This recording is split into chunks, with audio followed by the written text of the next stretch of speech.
in maternal deaths by end of 2026.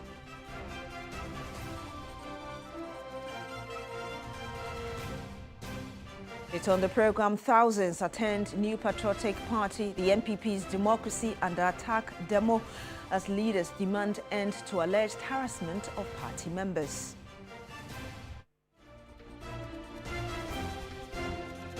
We'll also bring you the story of rent control launching nationwide enforcement against excessive hostel fees, shutting 5 hostels near Koforidia Technical University in Eastern Region.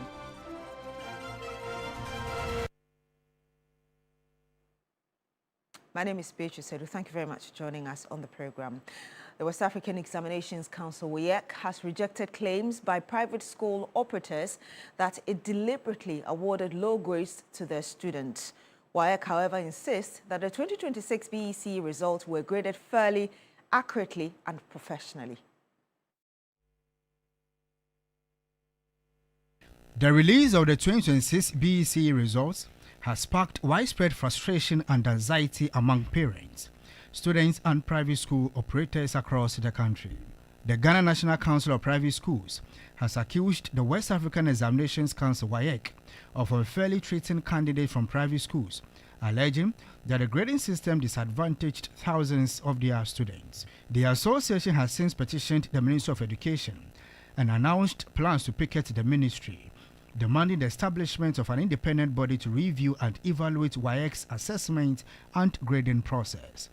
Head of Public Affairs at WAEC, John Kapi, explained that the council used the internationally recognized Standard grading system to assess candidates' performance. Standard BEC is a national exam, and so the state or the government is the owner of BEC. And so if the country, through the Ministry of Education, decides that we should change the standard grading system to the criterion reference system, we can do it. We are an examining body. We have the experts who can do all of these things. And so it is for those who own the examination to tell us whether they want to continue with the standard or not. I may add that the council has presented to the authorities in the first 5 years of the BEC system, where they use the various grading systems to test how the performance would be. And when it was presented to the ministry, they chose a state 9. And so it is not a WAEC-created grading system. It's a ministry that says, use this for us. Meanwhile, some parents and students are demanding a remarking of examination scripts, insisting that their results do not reflect the actual performance. However, WAEC says there is an established process for requesting a review, stressing that the applications must first be submitted through candidates' respective schools before any remarking can be considered. Despite the concerns, WAEC says it remains committed to transparency and has pledged to continue engaging all stakeholders to address the issues and restore public confidence in the examination process. Acting Rent Commissioner Frederick Opoku has led an intensified nationwide crackdown on exploitative hostel charges, leading to the closure of 5 private hostels around the Koforidia Technical University. The exercise forms part of a broader campaign to regulate student accommodation costs, following several complaints from students and the National Union of Ghana Students, NUGS. Noura Mohammed has the rest of the story. The recent closure of 5 hostels housing students of Koforidia Technical University by the Rent Control Commission in collaboration with the Ghana Tourism Authority was due to the operator's failure to comply with the provisions of Ghana's rent laws. Some of the hostels were operating without the required licenses, while others were charging exorbitant rents, prompting the regulatory action. Students have, for a long time, lodged multiple complaints over poor sanitation, safety concerns, inadequate ventilation, and overcrowded rooms. Frederick Opoku is the acting rent commissioner. Hostel operators now and then every semester think that is their right to be increasing without any justification. Some of the complaints that came from the hostel, for example, Koforidia Technical University, including Adishie and 4 others that were shut down yesterday, had to do with sanitation issues, ventilation, and everything that has to do with their health. 2 in 1, 3 in 1, 5,000 Ghana cedis. Then the next semester, they increase 2,500. So the question is, what maintenance did you do? More importantly, you promised them, after the semester, we will do A, B, or Z. They come, it is not done. No tenancy agreement. Nothing is done, agreed with them. If they think that you have to leave, you leave. And that, we believe, it is not fair. He adds that the Commission is in the meantime liaising with the university authorities to find temporary accommodation solutions for the affected students as they vacate the premises. We have been talking to the vice chancellors and the leaders of the university. Example, when rent control, we enter into an institution, we try to talk to the leadership. Let them know the reason why we are doing what we are doing. Because you know what? And the normal stakeholders or the owners of the hosts and the leaders, they should have some kind of cordialship with the hosted facilities. But here is the case, if you call them, they don't come. The fact that we are short of accommodation does not warrant we should treat and kill people. That you can't just do two wrong things and make it right. One, before you can operate again, first of all, we will treat you as a new hostel. It means that you must go through all the rudiments, get the place fixed, come for assessment, apply. Then we will sit down with you after assessment, let you know per your investment and what you have done. It is fair to the student and fair to your investment before you are certified to come again. For many students already struggling with tuition, transportation and living expenses, affordable accommodation remains a critical concern. The Rent Control Commission says the crackdown is intended to protect students from unfair charges while ensuring hostel operators comply with the law. Nura Mohammed, TV3 News, Accra. In other news, maternal deaths in Ghana are on the rise, with nearly 1,000 women dying from pregnancy and childbirth-related complications in 2025. That's equivalent to 235 deaths per 100,000 live births. Deputy Health Minister Dr. Grace Ayensu Dankwa has raised concern about the growing rate of cesarean sections as the government targets a 20% reduction in maternal deaths by the end of 2026. The Ashanti and Greater Accra regions continue to record the highest number of maternal deaths in Ghana. Hemorrhage or severe bleeding remains the leading cause of maternal deaths, with delays in seeking care, staff shortages, weak referral systems, inadequate blood supply, transportation challenges, and overcrowded referral hospitals worsening the crisis. At a meeting with health professionals at the Greater Accra Regional Health Directorate, Deputy Health Minister Dr. Grace Ayensu Dankwa identified teenage pregnancy and the rising rate of cesarean sections as key concerns requiring urgent intervention. C-sections has become high risk for maternal mortality. We went to one region, C-section rate is 48%. I went to one place, I won't mention name. I saw 50 women in a room, some on the phone, some talking, some eating. And the doctor said, oh, this is the elective C-section. I didn't see any fetal distress. I didn't see any maternal distress. I didn't even see any monitoring. One doctor was doing 14 C-sections. And you know that if you do a C-section, the next pregnancy is high risk. And most of these women that are dying are women who have done C-sections in the past. Dr. Dankwa called for a coordinated maternal mortality action plan across all 11 health regions, saying stronger collaboration will be critical to achieving government's target of reducing maternal deaths by 20% by the end of 2026. We are looking at, the systemic issues. You saw the facility itself, the infrastructure, the chairs that the nurses were sitting on. We saw some of the beds. It's rusted. And we saw the restrooms. Thankfully, director said with IGF, they're going to be fixing all the restrooms from the top to the bottom. And also there's another land next door that the new maternity block will be built. So in the meantime, the question for me is, what do we do, or what do we provide, or how do we support so that some of these issues that we saw today will be reduced? We cannot eliminate everything. The Gamanche, King Taki Teko Churu II, pledged his support for efforts to improve maternal health care and reduce preventable maternal deaths nationwide. Something must change. Saninoko Achaki. Let's join together. Let's make this work, because we can't lose our pregnant mothers and we can't lose unborn children. We should be able to reduce its rate to the barest minimum. As part of the campaign, the Deputy Health Minister toured the Greater Accra Regional Hospital and the Kolebu Teaching Hospital to assess critical gaps in maternal healthcare delivery. Beatrice Soa, TV3 News, Accra. Now, thousands of New Patriotic Party members and supporters took to the street on Thursday for the Democracy Under Attack demonstration, demanding a stronger judicial system not influenced by partisan decisions. Christian Yale covered the demonstration and filed this report for us earlier. They promised to make it massive, and they delivered on that. Thousands of members and supporters of the main opposition, New Patriotic Party, overwhelmed the NPP's Democracy Under Attack demonstration. Spirited and unyielding, they first marched to the frontage of the Supreme Court to present a petition for the Chief Justice.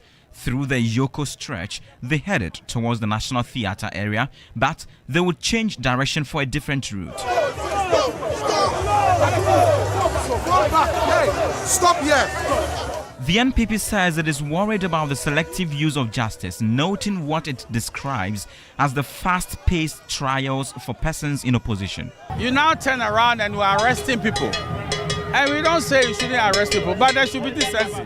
You come and look at the situation in which we are on legal vacation, and the CJ says that, oh, 2 courts should sit. Yes. And there were some special cases, as part has not as motions. All the rest of the courts are arresting. Why these two ones? Is it a way to hurry them to imprisonment? Is it an ambulance trial? At some point, demonstrators sat on the road to vent their frustration at how the country is being run. After more than a 3-hour march in the principal street of Accra, they arrived at the destination and the target was set. We just want to remind that no dictator emerges from nowhere and foists dictatorship on the people. It starts gradually. Sometimes the people at the helm of affairs are not even aware. Sometimes it's intentional.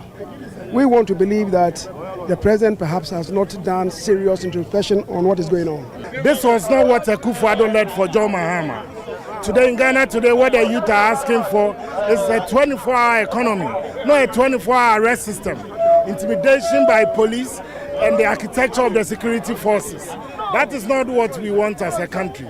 Party leadership, led by the minority leader, handed over a petition to the presidency, despite initial reservations over the receiver. We feel that, with great respect to you and without prejudice to your presence, to nominate only you to come amount to disrespecting us as a political party. Now you see, there's an election ahead of us, 2028. Unfortunately, Mr. President is not going to stand election again.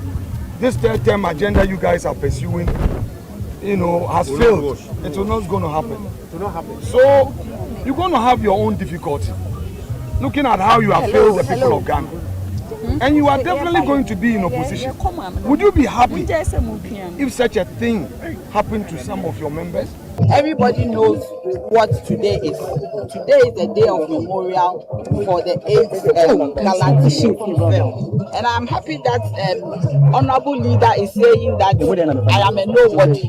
But I want to assure you that I'm a senior member of government, and this petition will directly get to the president.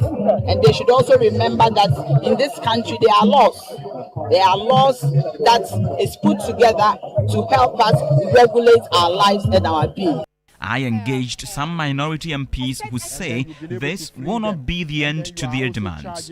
On any other day, one cannot be where I am to do what I'm doing, but it's been made possible courtesy the NPP's Democracy Under Attack demonstration. They have observed that there are instances that certain judges are selected to sit on NPP cases, a raft of instances leveled. Now, the demands are many.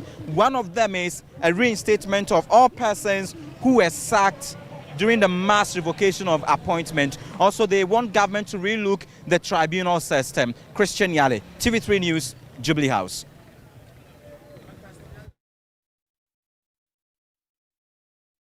A year after his passing, the legacy of the late former Defense Minister Dr. Edward Kofi Omane-Boamah has been etched into the history of the Ministry of Defense, not just in memory but in stone. A cenotaph unveiled in his honor now stands as a lasting reminder of a man many remember for his integrity, humility and selfless service to the nation. Safo Abuahene was at the event and filed this report.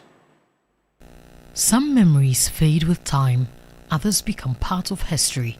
Under somber skies, grief met gratitude as family, the nation's leadership and the military fraternity gathered to honor a man whose legacy many believe will outlive generations. Addressing the gathering, President Mahama paid tribute to Dr. Edward Kofi Omane-Boamah, reflecting on his years of service, his counsel and the personal bond they shared.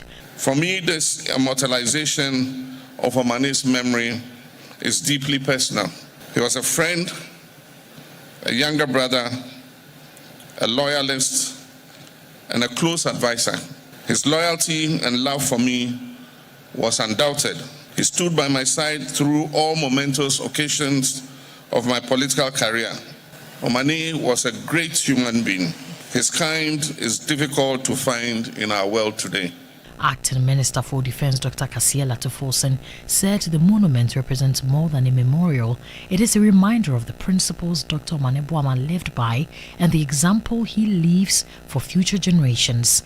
The Ministry of Defense has published a special commemorative edition of the Defender magazine dedicated to preserving and celebrating the life, service, and enduring legacy of the late Edward Kofi Omane-Boamah. His greatest memorial will not be this cenotaph alone, but our collective resolve to build stronger institutions, place the national interest above all else, and continue the work of building the Ghana he so faithfully served. I hereby declare the special commemorative edition of the Defender magazine duly launched. Following the President's address, the cenotaph was unveiled in honor of the late Defense Minister, with ceremonial flames lit as a symbol of the enduring light of his service and the lasting influence of a legacy that continues to inspire beyond his lifetime. For the family, the ceremony was a moment of pride, gratitude and reflection. The mother of the late minister expressed appreciation to the state for the honor. Especially the President of Ghana. I thank all Ghanaians, especially the President, for the support shown during my son's passing. I also appreciate the honor bestowed on him today. God bless you all.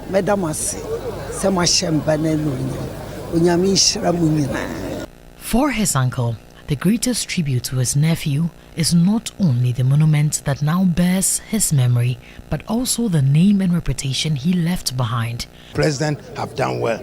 He has honored him in such a way that we all appreciate it. The support has come, but we pray that it will continue. You may do everything, but you must leave a good name or good legacy for yourself. Now, everywhere I go, when I mention that Dr. Omane-Boamah is my nephew, they say, oh, then you are a good man because of what he has done. The ceremony brought together Vice President Professor Jenano Pokwajiman, Ministers of State, senior military officers, traditional leaders, family and friends, as well as Burkina Faso's Minister of War and Patriotic Defense, who joined Ghana in honoring the late minister. For those gathered, the ceremony was not simply about unveiling a cenotaph. It was about preserving the memory of a man whose greatest legacy they believe will always be found in the values he lived by. Safo Abuahene, TV3 News, Accra. And that's all for News Morning here on New Day on TV3. My name is Beatrice Sedu. Thank you very much for staying with us on the program. Do continue with us on New Day.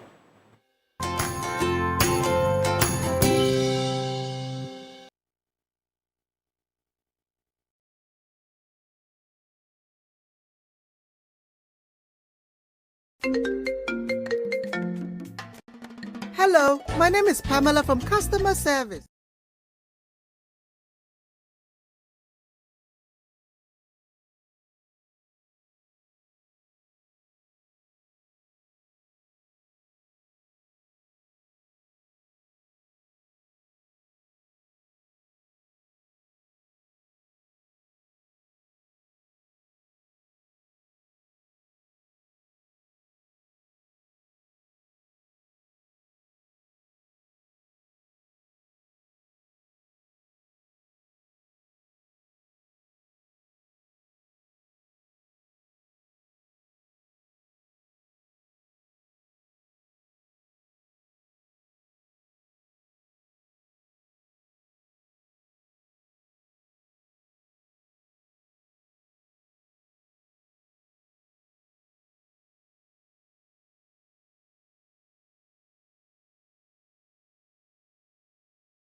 The whole back and forth with Nana Janto. Having to respond that I'm not a small girl here. Yeah, subsequently, after the... it reminded me of a similar, well, not similar, but a protest that took place some years back as well. You recall the NDC had gone over to the Bank of Ghana to hand over a petition, and they were actually met by the head of security at the Bank of Ghana, a wing commander, and at the time, members of the National Democratic Congress, some of them are ministers today, had said that they had sent a watchman to receive their petition. I remember that incident. They refused to submit the petition, they left as well. Yes. Politicians have an interesting way of doing the same things in different form and in different ways. I mean, a day that the whole nation was mourning some individuals, very important individuals in the country who had lost their lives and on their anniversary. I mean, a senior presidential staffer is made available to receive a petition, and we have been told that it was disrespectful that such a person was being asked to receive a petition, and because of that, all those comments had to be made. I mean, I thought it was a very interesting part of it, but I mean, the demonstration was interesting, the sentiments that they expressed, and also the numbers, the turnout was also very, very, very good, and so a very interesting way to bring the week to a close. I don't know what stood out for you this week. Yes, I think that especially on the day of the demonstration, because it coincided with the day that a number of us would consider a day of national mourning because of the tragic death of the 8 individuals. And yes, the opportunity to listen to the words of the family members. I mean, some of them were quite sad yesterday, the memories they were sharing, their voices, their emotions, you could tell. There were no tears, as it were, but you could really tell that, yes, they say that time heals, but they're still bearing the brunt of losing loved ones and the kind of things that were said as well. So for me, I think that these two stood out for the entire week. Of course, a lot of things happened in the week, yes. Absolutely, absolutely. And once again, we join all other Ghanaians to, I don't know even if it's good to say that we are still extending our condolences, because I mean, yes, 1 year on it's very difficult. I remember that day very well. I was actually here in the office. I was actually working here when we were called and informed that this is what had happened and we should stand by for a breaking news, and we broke the news. And I remember the script that, yes, that is actually true. I mean, some of the things, okay, so it's Coco reminding me. Yes, he's talking to us. Because she was here, I came in to the back room and I shouted, I said that, like, we should stand by for breaking news, something had happened. And they all kept asking me what had happened. And I just was quiet and I just kept shouting and saying that, wow. And they all just, what had happened. I remember the very first script that I wrote, it basically was very, what in new sense you say empty.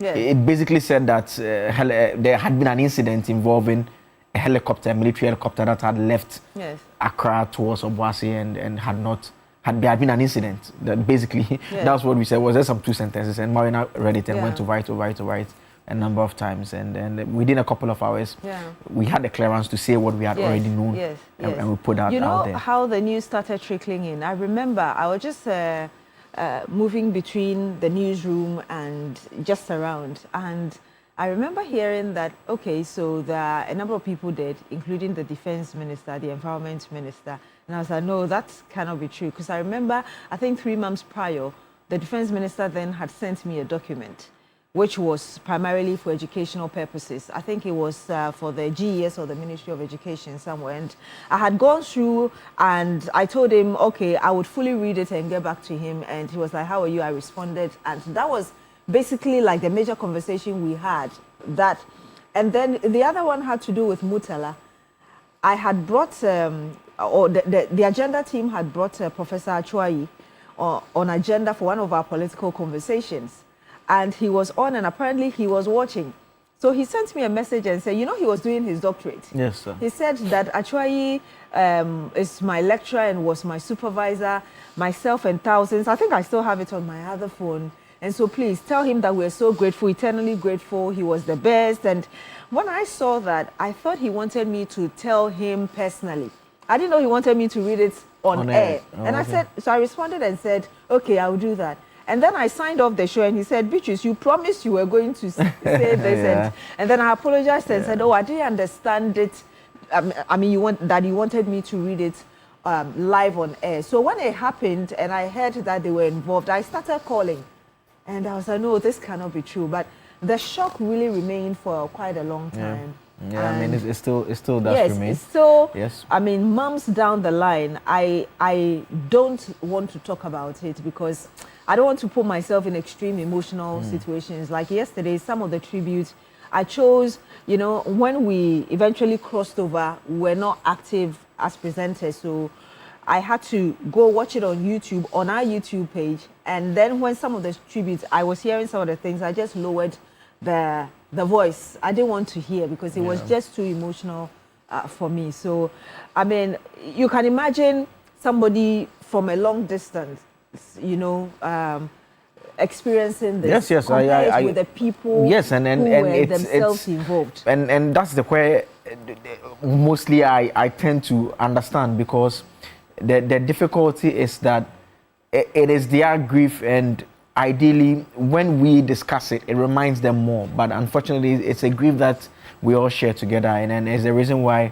we still have to have this conversation around this time. And it's brought back the whole discussion about illegal mining, because at the time it was a program that they were going to launch that is connected to a way of one of the ways that we had identified to deal with the illegal mining menace. And I remember at the time there were conversations from government appointees about the need to deal with illegal mining once and for all as a lasting legacy. I mean, 1 year on, we'll have the conversation about whether we are anywhere near that, because the point that for those who may not be the most religious people would say would be to the effect that if illegal mining was not taking place, there would not have been a need to launch that particular program. And there would not have been a need for Dr. Dodo Manebom and all the others to be on board the helicopter that morning. And those are conversations that would have to be had. I mean, and so within the context of the illegal mining discussion, we have to ask the tough questions about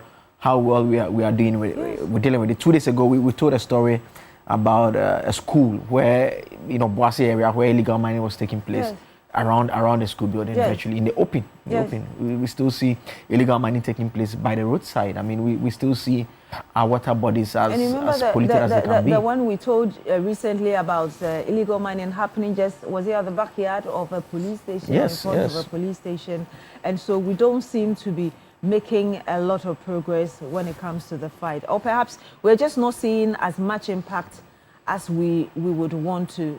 And yeah, I mean, you're just spot on. It's a conversation that we must continue to have and really find ways of dealing with it. And you know, the other conversation that came up particularly yesterday was, yes, we are driving people away from the site, we are arresting people, we are prosecuting people, and a lot of the time we go with alternative livelihood programs, but they are not interested. Yeah. So what is it that we can do really to make them interested in some of these things, to get to see the long-term impact and why they must take on the other, you know, ways of making money rather than destroying our environment? I mean, my answer will be simple. It's the community mining program. It's the community mining program.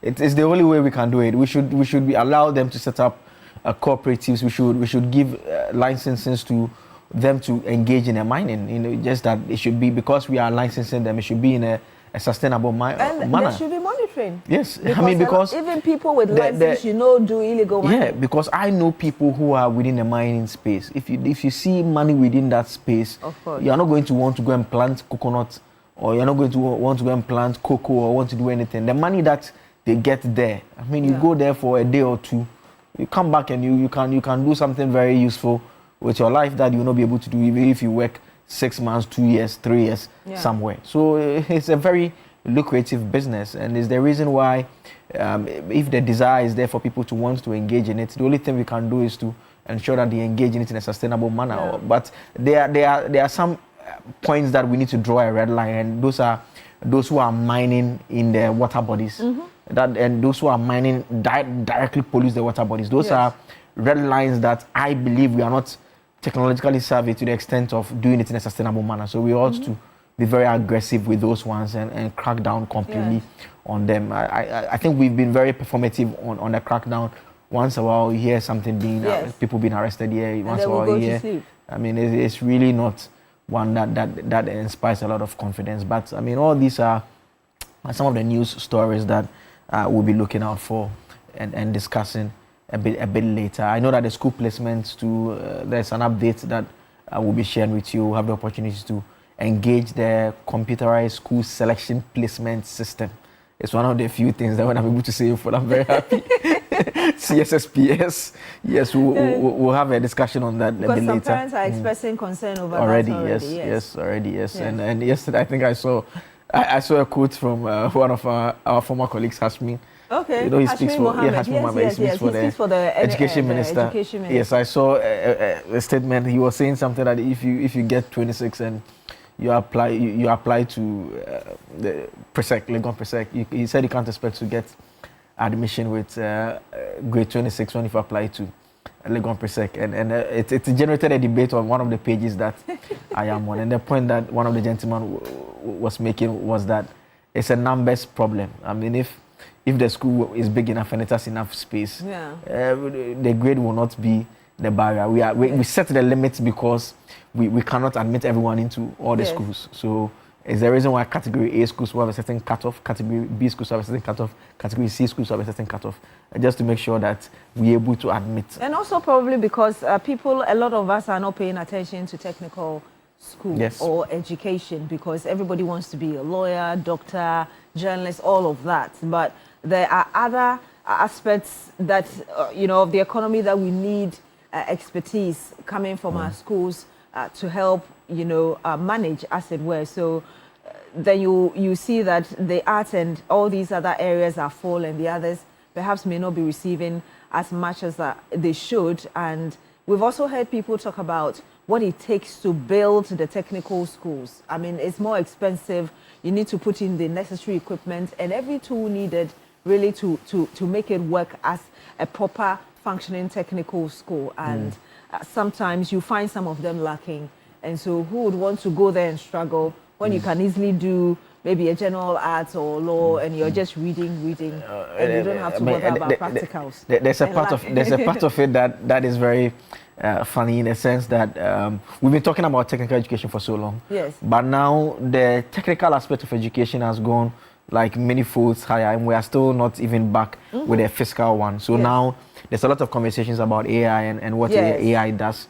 A couple of days ago, I was talking to Benis. I was showing Benis the AI tools in law practice, how I use the AI tools. I was showing Benis, and she was quite fascinated about it for so many things. So, for instance, you have a precedent. So maybe it's an application, a letters of administration to administer an estate. You have a precedent, one that you've drafted and used for someone before, and you want to. You've spoken to another client. A client has come over. You've spoken to the client, and the client is asking that, what information do I need to provide for you to do it? So ordinarily, you're supposed to develop a checklist. Ideally, we have checklists for most things, but if you don't have a checklist for a particular process, you can just input. You wipe off the names. I mostly keep those details off. You input the template that you have, the one you've used for maybe a Shadrach already. You input it into the AI tool, and you ask the AI tool to generate a checklist out of it for you. So it will generate a full checklist, and it did that within less than a minute. It just generated with less than a minute. So it tells you that you need a person's name, you need a person's Ghana card, you need the proof of death of the person involved. You have to answer the question whether the person died leaving a will or not leaving a will. You have to identify the parents, the spouse, the children, all those, the properties of the person in order. So it just generated a checklist within a second, and you just forward it to them. Stress yourself doing it. So ideally, I would have to read the template and take note of the things, that information that I need from the person. And it did that in less than a minute. And I was telling her that this is how the extent of technology. We are at the level that knowledge is not enough. You now need to have knowledge of technology to make use of the knowledge that you already have. To make work easier. To make work easier. And that is where technology really is. That is the technical aspect of our life today. And elsewhere, on a daily basis, we've seen cars right here in this country, self-drive cars. You get into the car park, you select, and you just sit down quietly, and the car parks in, so that you don't have to struggle and get in between the lanes. That is where technology is really. But we are so far behind that we are still having a conversation about the technical and vocational aspect of our education, where we are supposed to be developing basic things. Things that we need with our hands. Now we've got the world is at the extent that AI is doing. It's now programming those things and getting it done faster. That is how far behind we are, and there is the need for us to step up and double up and have some of these conversations. Have you ever seen those AI promos where you're just there and then there's a place almost like a dry land, and you just put it in and it says, turn this into a beautiful house and decorate and then it just does it in seconds. But let me just say, COP Emmanuel Tekujo, Director General of Operations, Ghana Police Service, you're being commended for smooth operations and maintaining security during the demonstration. And this is coming from Chairman Godwin Tamaklo. He says that you did a good job. COP Emmanuel Tekujo, Director General of Operations, Ghana Police Service, for your work during the democracy under attack protest yesterday. And yes, today apparently is the 40th year of Kwesi Parker Wilson, the spokesperson of the Land Ministry. No, that's it's rather the Shandov. This one is our former colleague, Kwesi Parker Wilson. I know him very well. Okay, sorry, I misread it for Shandov. Yes, he's the morning show host at Oyepa TV. Oh. Yes. Okay. It's the morning show host of Oyepa TV. Happy birthday. We worked together at the other side some years back. Okay. Yes, Kwesi Parker Wilson. Happy birthday to you. Fantastic guy. Yeah. Beyond the conversations we've had this morning, people in certain parts of the northern region are also, the northern parts of the country are also having to deal with the impact of the Bagri Dam. Yes, in fact, there's an alert that has been issued that there will be a spillage on the 11th of August. Exactly, and so farmers cultivating lands along the White Volta River at Pualugu in the Telensi district have already started harvesting, and they are also moving to higher ground. We'll be bringing you a lot more details of this on the This Morning segment when we cross over to the other side. Please stay with us.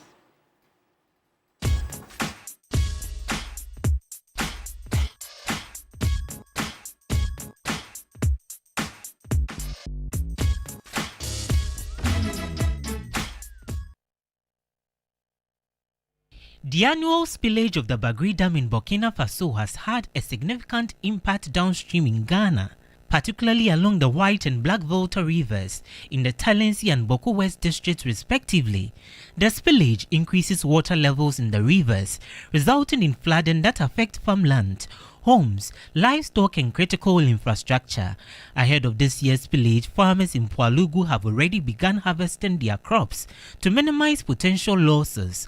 Chairman of the Pualugu Farmers Association, who has farmed along the river since 1981, expressed concern over the recurring flooding caused by the Bagri Dam spillage. Since from that time I was farming, the floods was not always coming this way.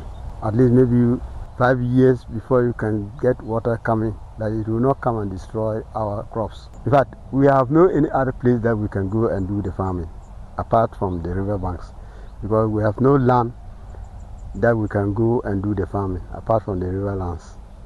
And some of us, we use the river banks to farm onions and tomatoes and all that.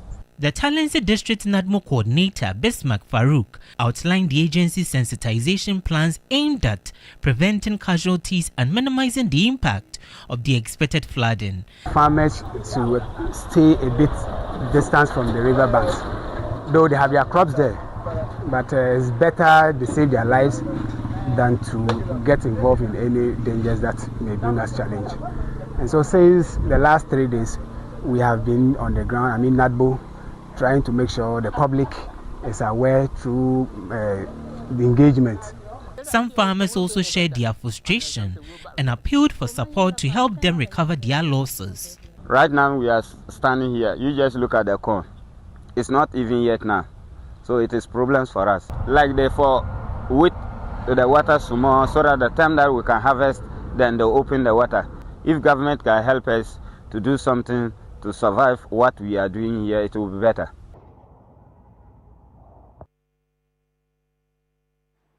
And you're still here on Newday on TV3. This is the This Morning segment, and we just brought you a story from the northern part of the country indicating how farmers are preparing themselves for the spillage of the Bagri Dam, and of course as it were, the impact that this could have on them. And we'll be speaking to Tanko Mohammed, who joins us on the phone. He's our Upper East Regional Correspondent. Tanko, if you can hear us, thank you for joining us. Thank you very much. We just saw the report you brought us. Tell us how devastating or huge this impact potentially could be. Yes, as usual, the farmers, as you have seen, have started forgetting the little they can harvest as they wait for the flood waters from the Bagri Dam. I can see for a fact that when the water is released on Tuesday, August 11th, 2026, about 90% of the farms will be submerged by the flood waters as it happens every year. That's I normally visit. When I visited the farms yesterday, the water level of the white water had increased due to the heavy rains recorded in the last few days in this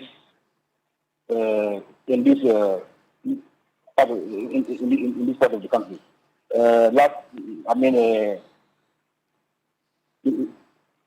Hello? Yes, we can hear you. Please go ahead. Yeah. So like I was saying, in this part of the country, the river is beginning to find its ways. The water in the river is beginning to find its ways to the farms. When I asked why they always farm along the banks of the white water, the farmers indicated that the soil is good for bumper harvest and that there are no available farmlands for them to relocate, and therefore they are calling on government to reinitiate the Telugu Multipurpose Dam project to help them avoid these losses, because when they leave the where they normally farm along the white water, there will not be any place for them to live. So that's why normally the farm in this in this area. Some of them have been farming since 1981, like the chairman of the farmers said. He has been farming there for almost 43 years now. Others have been farming for 50 years. So it's part of them, so they cannot leave. So what now they are waiting for is for the project to take effect so that at least the water from the Bagri Dam can be stored for them to do their farming. But for now, they cannot leave the place. And then when I asked them why, they said it affects them. But the only thing they can do now is for government to at least give them high pumping machine so that at least they can be able to farm ahead of the Bagri Dam, because they rely on this water, and some of them are having small pumping machines which cannot draw the water faster. So at the end of the day, it affects the farms. We'll talk about the dam very quickly, but in your report, you indicated that the farmers had already started harvesting. Is it time for harvest, or is just, a way of trying to see what they can salvage ahead of the spillage and the potential impact? No, it's not time for harvesting, but because of the Bagri Dam spillage, even like I said, from what I'm seeing, 90% of what we have seen will be submerged because they have not yet, matured enough for them. They are growing leaves, cassava, and then vegetables. So when I went yesterday, most of the women were trying as much as possible to see if they can take some of the vegetables, whilst the men are trying to see if they can take some mature meat. But it's nothing to talk about, because they just started planting. What they do dry season before the the one they do rainy season. So they were able to harvest the one they did for the dry season, which is a long time. But what they planted now is more than what they have done during the dry season. So currently, 90% of what they have planted cannot be taken. So when the water comes, it's going to be submerged. It means that they may be losing big on that front.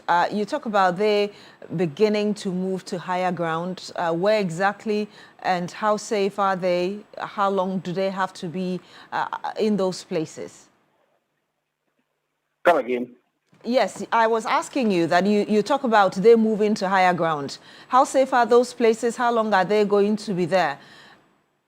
Yes, as far as the water clears, because from what we have seen, from what we have gotten from the Sonabel, that's the operators of the Baggy Dam, the spillage will start on Tuesday, 11th August. So the moment the spill, it will take about 4 to 5 days before it reaches the white water, unless, of course, there are no rains, to add up to it. Because currently, yesterday when I went, the water level was high because of the heavy rains that we had.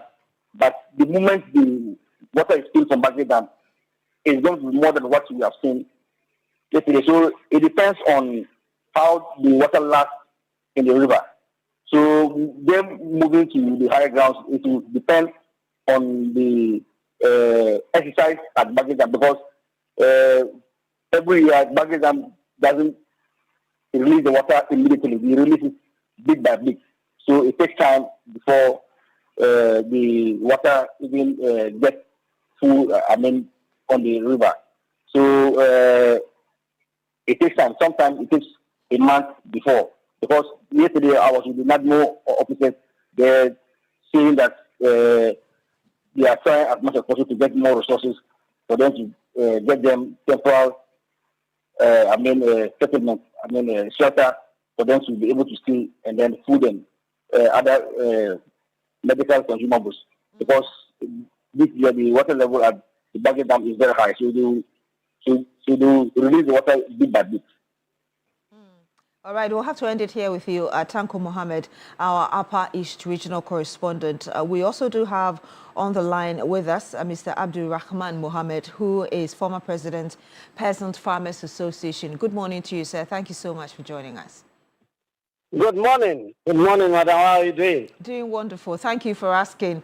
As you're aware, this is not the first time we're having the Bagri Dam spilled and the devastating impacts that we see on farmers. We'll go into other conversations, but first of all, tell us how many, for instance, as you know, farmers could potentially be affected by this in this spillage that is expected to happen. Thank you so much, madam. Let me use this opportunity to thank you and all your journalist listeners this morning. You see, for the current situation, this year the rain pattern is very high. It has rained too much that the soil itself has already absorbed a lot of water. So this tells you that when they open the Bagri Dam on the 11th as stated, it's not going to be easy, even though farmers have started preparing themselves, but it is not easy for them. Unlike somebody who has already cropped, then at the end of the day, then you realize that water is going to take part of the farm. It's too bad. It's too bad. So currently we are preparing ourselves, especially those at the white water, closer. But it's not easy for the farmers. So when you say we are preparing ourselves, I want to believe that you are equally a farmer. Yes, the reason I said they are preparing themselves is because, this thing has already been announced to tell us that there is danger ahead of us. So when you hear this, then it means that you have to start preparing what kind of measures am I going to put in place to be safe. Even at all, if my farms are taken over by water, then my life and my people and my property should be, protected.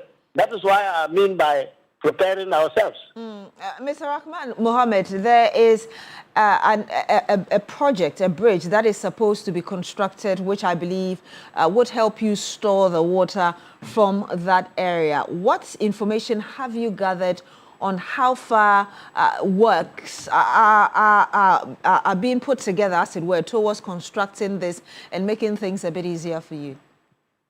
Thank you so much. You know, earlier, before 2024, we engaged the former Vice President of the Republic of Ghana, His Excellency Dr. Mahmoud Bawumia, on this issue to make sure that they are able to work on the Talgu Dam to collect the water and make good use of it. We stated clearly that, you see, there is no solution that will be able to, to let farmers become, farmers not have these problems until they are able to do this. We are even lucky that before they open the water, they normally announce. Other than that, you get up one day and find that a lot of people are dead. Because it is too much for farmers. We have explained to them. And His Excellency John Ramani Mahama, we have explained to them before even they came to office that this is the solution to make sure that we go away from all these things, is to be able to construct that Talgu Dam so that they will be able to make good use of the water, and the water will not go astray and spoil people's property, lives, and damage so many things. We have explained to them. But ahead of the Talgu Dam, though, what can be done? Any short to medium-term measure that could be put in place to at least help mitigate the impact a little bit for you farmers? I don't think we are serious on that, because if we are serious on that, look at the mid-year budget that has just read. There is nothing like that. So it means that we don't even take it into consideration. It's not our priority that we should tackle it. So, and this is coming every year. That one will be looking for money to go and then put. Why do you protect? Why did you allocate money to go and then support when the damage has already been done? It is for you to source money to make sure that the dam is created, and then they will accumulate the water there and use it for another purpose. You see, and farmers will enjoy, because they will be able to farm year round, and then there will be no problem. But we don't do that. We wait until when the water comes, destroy people's lives, property. Then we will now be looking for money to go and then support. What kind of support is this? So to me, before we are able to stand on our feet, unless we are able to put something there, the Talgu Dam must be constructed. We store all the water there, and then they can make good use of it, and then the farmers will be safe. That's what I think. A reporter was telling us earlier that some of the farmers have had to harvest some of their produce even ahead of harvest time, and about 90% of their produce would have to go waste because of the flood waters that would come from there. Do you have an idea how much that could, you could lose because of that? Currently, except that those who have done earlier farming, along the White Volta, they may be, if it is, ready for harvest, they can harvest it immediately, because there will be destruction if the water actually comes. Though I don't have much details into that, because in my area, we have not yet started, the season has not yet gotten to that level. Harvesting is not yet ready now, but I know that those who earlier plant maize and then other crops by now, it should be ready for harvest. Or maybe it will be left with about 2 weeks or 3 weeks to be harvested. But they have to harvest it because they will have no way if they don't do that. And perhaps my last question to you, we've heard, of course, some of you are also moving to higher ground. What would you say have been the preparations so far to ensure that at least whilst they think of how much they're going to lose because of the flood waters from the Bagri Dam, their lives and other properties will equally be safe? We are going to lose a lot because it's not easy to migrate from where you are staying to a different location. It's not easy. Even if they are animals and you have to drive them, to the other area. It's not easy. There are children, there are women, there are livestock and all those things. So it's not easy for us to do that. But we are compelled to do it because lives must be protected. Indeed. Thank you very much, Mr. Abdul Rahman Mohammed. He's a former president for the Peasant Farmers Association. Thank you very much for joining us and for sharing those sentiments with us. Obviously concerned about what's going to happen to the farmers. And as you're aware, it's not the first time. And so you can understand the frustration. Yeah, I mean, it's one of those stories that is very tiring. I mean, I can. When you started the conversation, I was just saying in my head that you end up at Bagri Dam very soon. Exactly. The Palugu Dam, actually, the Palugu Dam. I said you end up at the Palugu Dam very soon. Eventually, you got over there. But I mean, let's share some of your comments with us. Before you share the comments, though, we are having a jackpot today. Okay. We're giving 5,000 Ghana cedis to two of you. One will receive 2,000. The other would receive 3,000 Ghana cedis. So ensure to play *439# and you pick option 8, which is MG jackpot. And you are sure that you will get either 2,000 or 3,000 Ghana cedis. Before the close of day, in fact, before the close of morning, you will see your money level, as it were. Yeah. But also, we are going to be giving additional monies to 20 of you. So all of you, we are not leaving anybody out. Just keep playing *439# MG jackpot, which is number 8, and you stand the chance of getting either 2,000 Ghana cedis, 3,000 Ghana cedis, which will be given to 2 of you, and then additional cash to 20 of you. Your Friday can look entirely different once you participate in this jackpot that is taking place now. Let's go through the comments that have come in so far now on the WhatsApp console. This one here says, the dignity of Ghana is upholded by His Excellency John Dramani Mahama, and keeping our democracy is a top notch. Under the previous MP government, who was a soul-born man who, okay, that's a lot of different things. From where your message is not too clear there. But good morning to you all. I just want to ask our MPP leaders, is the Jubilee House now open for demonstrations? If so, doesn't that make it more democratic than during the tenure of Akufo-Addo and Bawumia when it was barricaded as a security zone? Good morning, I am Eben from Kwabenya. I can say that the MPP had very good work yesterday, and I urge them, you urge them to continue doing it, to burn calories from their bodies. Respect, as they say, is reciprocal. So they should do same and stop looking down on people. The micro minority that should render unqualified apology to Nanaya Jantua for looking down upon her. Greetings to Honorable Dr. Julius Debra, Honorable Peter Akwesi-Mensah, and Honorable MC Agbo of Ghana East. I think we shared a bit of the Jantua situation with you and her response as well. She said she is a daughter of an Oxford-trained lawyer and a former minister. Oh, okay. What is the import of that emphasis? I mean, that was a response to Alexander Afenyo-Markin. Oh, okay. Yes. Okay. Kwame Jantua is in the studio. He's at the other side. Cross over to the other side. At the comments that are cross coming over to the other side. Yes. There, but some more messages here. Good morning to you, Beatrice and Akable. Akable should be ACKAH with a hyphen. Just by the way. And your cherished viewers. A few times of late. May Almighty Allah grant our 8 gallant departed souls comforting place in heaven. But MPP members don't respect the dead and are unpatriotic people, and at the same time disrespecting womanhood. They attacked the court and freed their members, but democracy wasn't under attack under Akufo-Addo administration. Journalists had to flee from this country, and some died in the line of duty, but democracy wasn't under attack under Akufo-Addo Bawumia administration, wasn't under attack.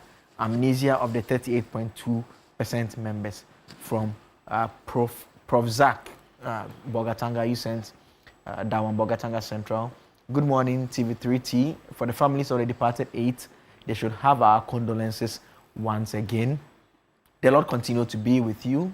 I pray for continued strength and grace for them. As for MPP and Afenya Markin, the least said about them, the better. All feminist groups should call out Afenya Markin for disrespecting and disparaging comments he made toward Anaya Jantua. Niayi Nabofu, you sent that message. Another one here. Good morning, Beatrice and Blay.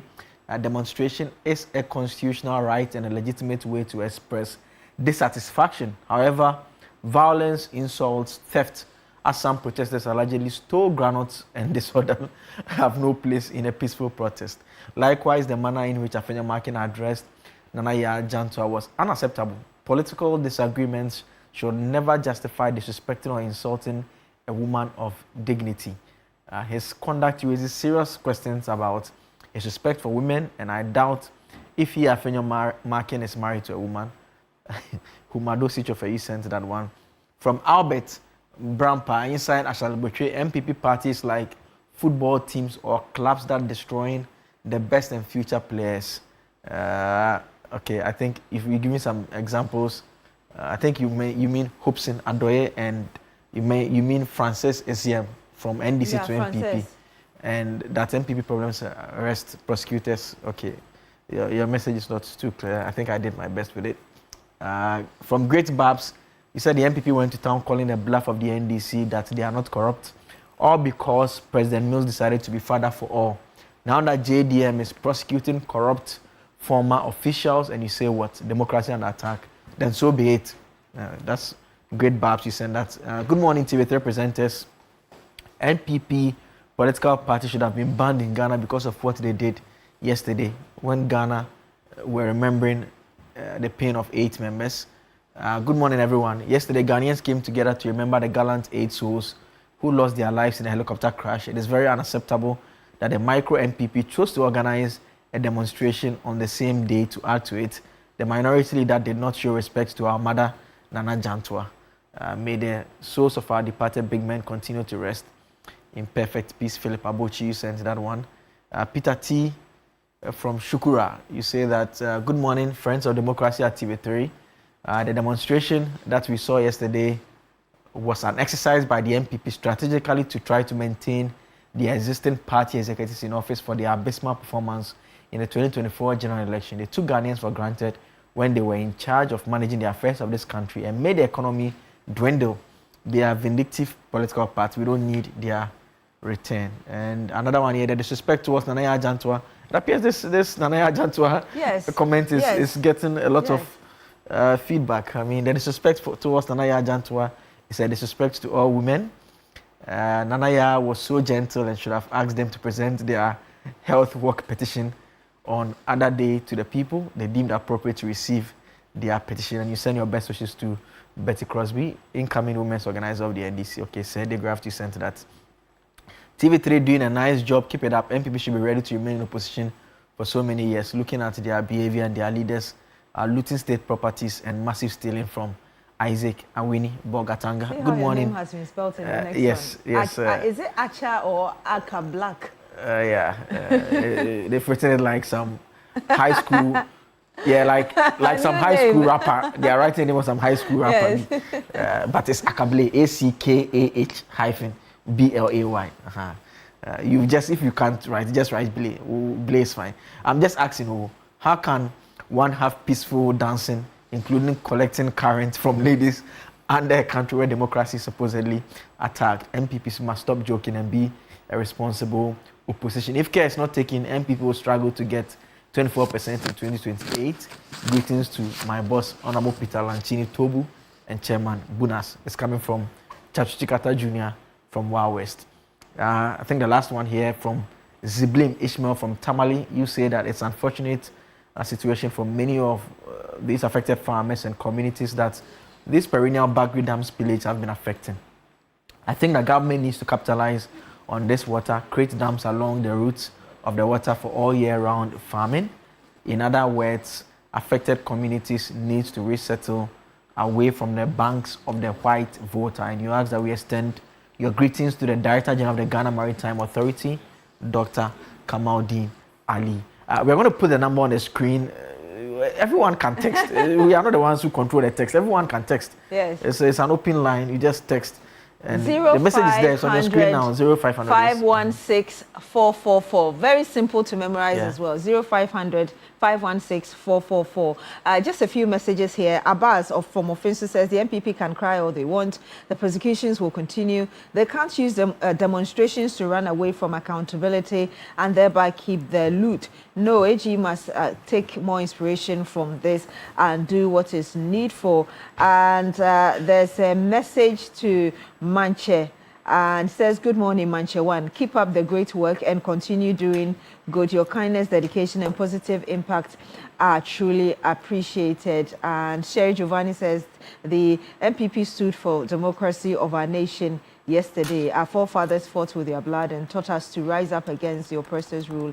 And MPP demonstrated that yesterday. So that's from Sherry Giovanni, and a lot more. Bolga D-Line disagrees with that and says, okay, and he's saying other things as well. Thank you very much for your messages. I'm reminding you again that today we are giving you 5,000 Ghana cedis. Two of you, one 3,000, the second 2,000 Ghana cedis, and a lot more to 20 of you. So keep playing *439# and you choose option 8, which is MG jackpot, and you would get the opportunity of getting either 2,000, 3,000, or be part of the 20 who would get a lot more cash. And also to remind you that you can pack up your day the Milky Way with a rich, smooth taste of peck milk shortcake. It is just pure delight. Find them in any grocery store by you. Buy some for yourself and for your loved ones. When we come back, Akable will be handling the big issue, and of course we'll bring you sports and some more. Stay with us.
MJ jackpot, and you can be one of our lucky winners. 2,000, 3,000 cedis will be given out today, so participate in this particular draw. We'll do the first draw towards the end of this segment so that we know who our first winner is, and the other ones will be done subsequently as well. Join me in the studio this morning for the Big Issue segment. Richard Ahiagba is Director of Communication for the New Patriotic Party. I think he's seeking to be first National Vice Chairman of the NPP. Thank you for joining us. Good morning. Pleasure. Good morning. Also with us in the studio every Friday, Ebo Bachman. Ebo Bachman is with the United Party. Ebo, good morning. Thank you for joining us. Yeah, it's always a pleasure.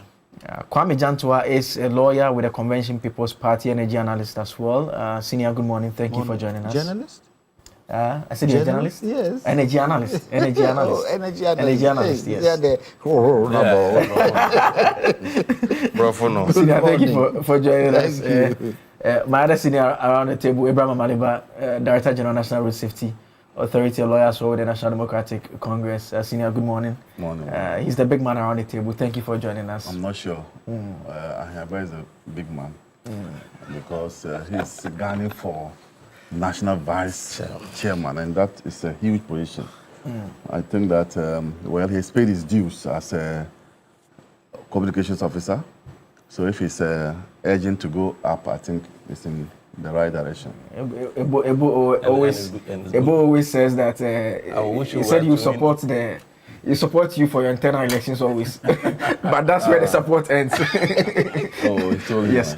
So I mean, the NPP, the party which Richard is seeking to lead as first vice chairman, held quite a mammoth protest yesterday. A number of Ghanaians participated in the protest. The leadership of the party were also part of this protest. They sent a petition, one to the judiciary, handed over to the judicial secretary, then they sent one to the presidency as well. They said democracy under attack, and it's a protest against the threats to free speech, selective justice, and other forms of human rights abuse that the party has identified. The party alleges that there is a systematic pattern of harassment and arrest of NPP members and sympathizers since President Mahama took over in January 2025. They also make the point that there is a bit of a revival of the de facto criminal libel law. I mean, even though we don't have it again, they make reference to Section 207 and 208 of the Criminal Offences Act and how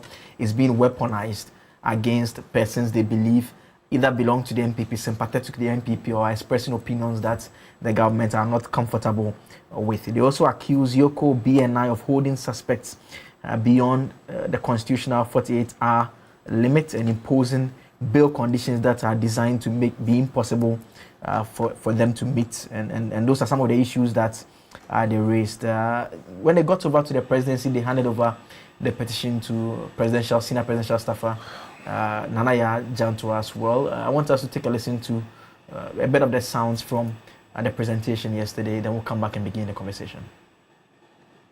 What today is the day of memorial for the 8th gallant ship fell. And I'm happy that honorable leader is saying that to nominate only you to come amount to disrespecting us as a political party. But you see, there's an election ahead of us, 2028. Unfortunately, Mr. President is not going to stand election again. This third-term agenda you guys are pursuing, has failed. It will not going to happen. So you're going to have your own difficulty. Looking at how you have failed the people of Ghana. And you are definitely going to be in opposition. Would you be happy if such a thing happened to some of your members? Knows what today is. Today is the day of memorial for the 8th gallant ship fell. And I'm happy that honorable leader is saying that I am a nobody. But I want to assure you that I'm a senior member of government, and this petition will directly get to the president. And they should also remember that in this country there are laws. There are laws that is put together to help us regulate our lives and our being. Well, so that is how it played out there. In the course of the discussion, we'll show you a bit of the visuals from from the protest, very, very well attended. I mean, people showed up in their numbers to participate in it. And maybe let me start with Ebo right here now. A party has done its demonstration. I mean, they should tell us why they did the demonstration. I mean, from what you watched on the television and the petition that has been presented, I mean, there's a point that some of your colleague was making that there are some of the issues that no matter how you disagree with the MPP, you would see a bit of concern in there. Did you get that sense when you read the petition? Which of them?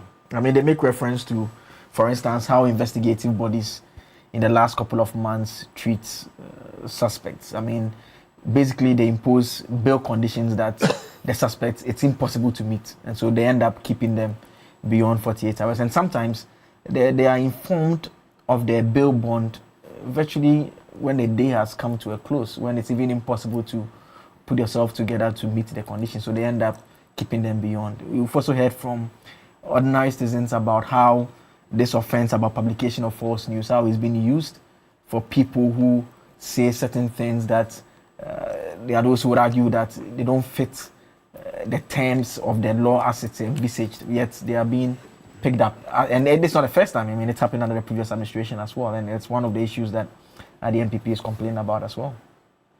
Okay, let me say good morning to your viewers, my colleagues here. Good morning. And your good self, Akable. Good morning. It is even difficult to start. I don't know where to start from, whether to start from Afenyo or to start from the demo itself. But you see, yesterday I was saddened by what happened yesterday. I was saddened because, I mean, yesterday was a memorable day. It was a day that we were commemorating, the memory of our fallen heroes. And some of us were at UPSA to join other Ghanaians who put this country before their political parties to commemorate their memories. And for a political party to decide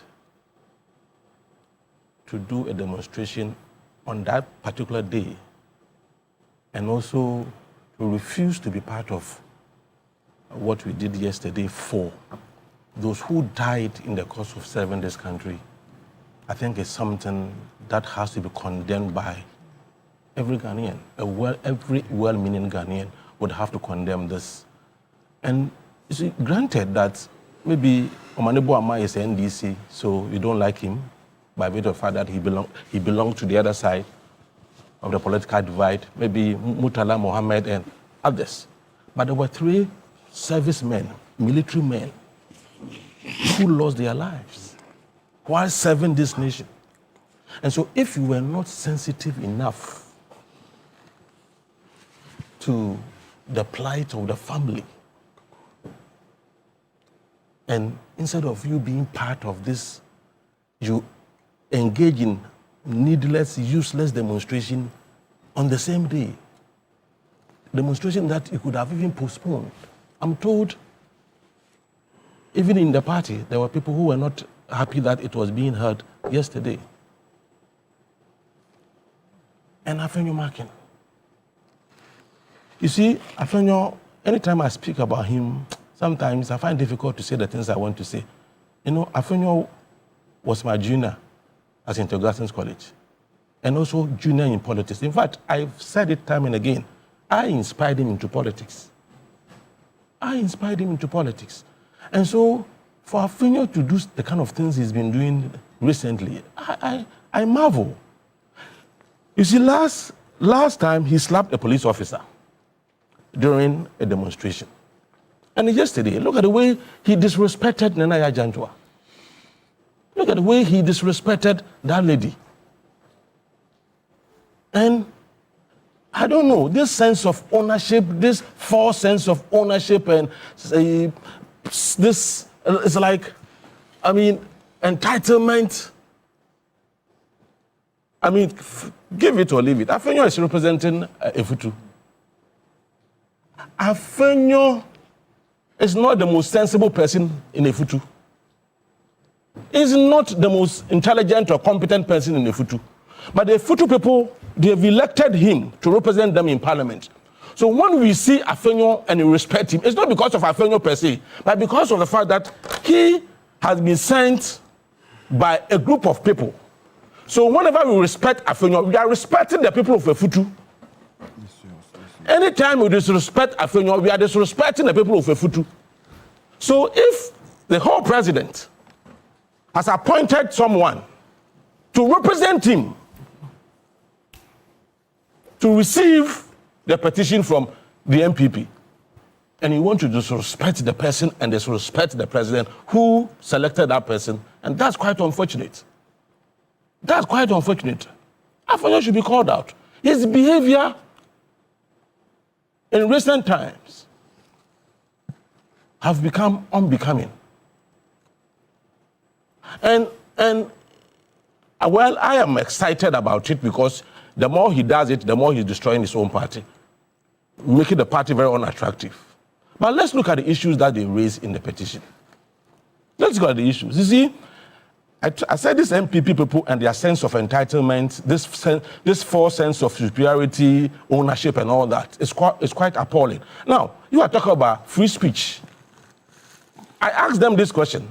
Any of them will never make the kind of statement these young men and women are making, the kind of things these young men and women are saying. And even they will not even allow their children to be saying some of these things.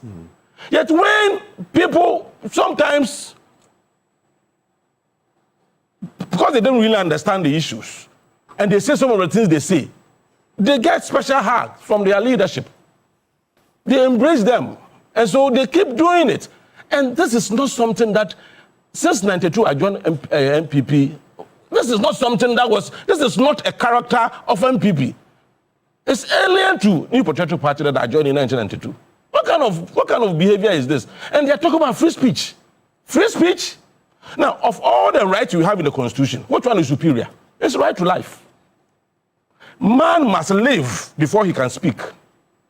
In 2020 elections, 8 people, some people say 11, but take it or leave it, 8 or 11.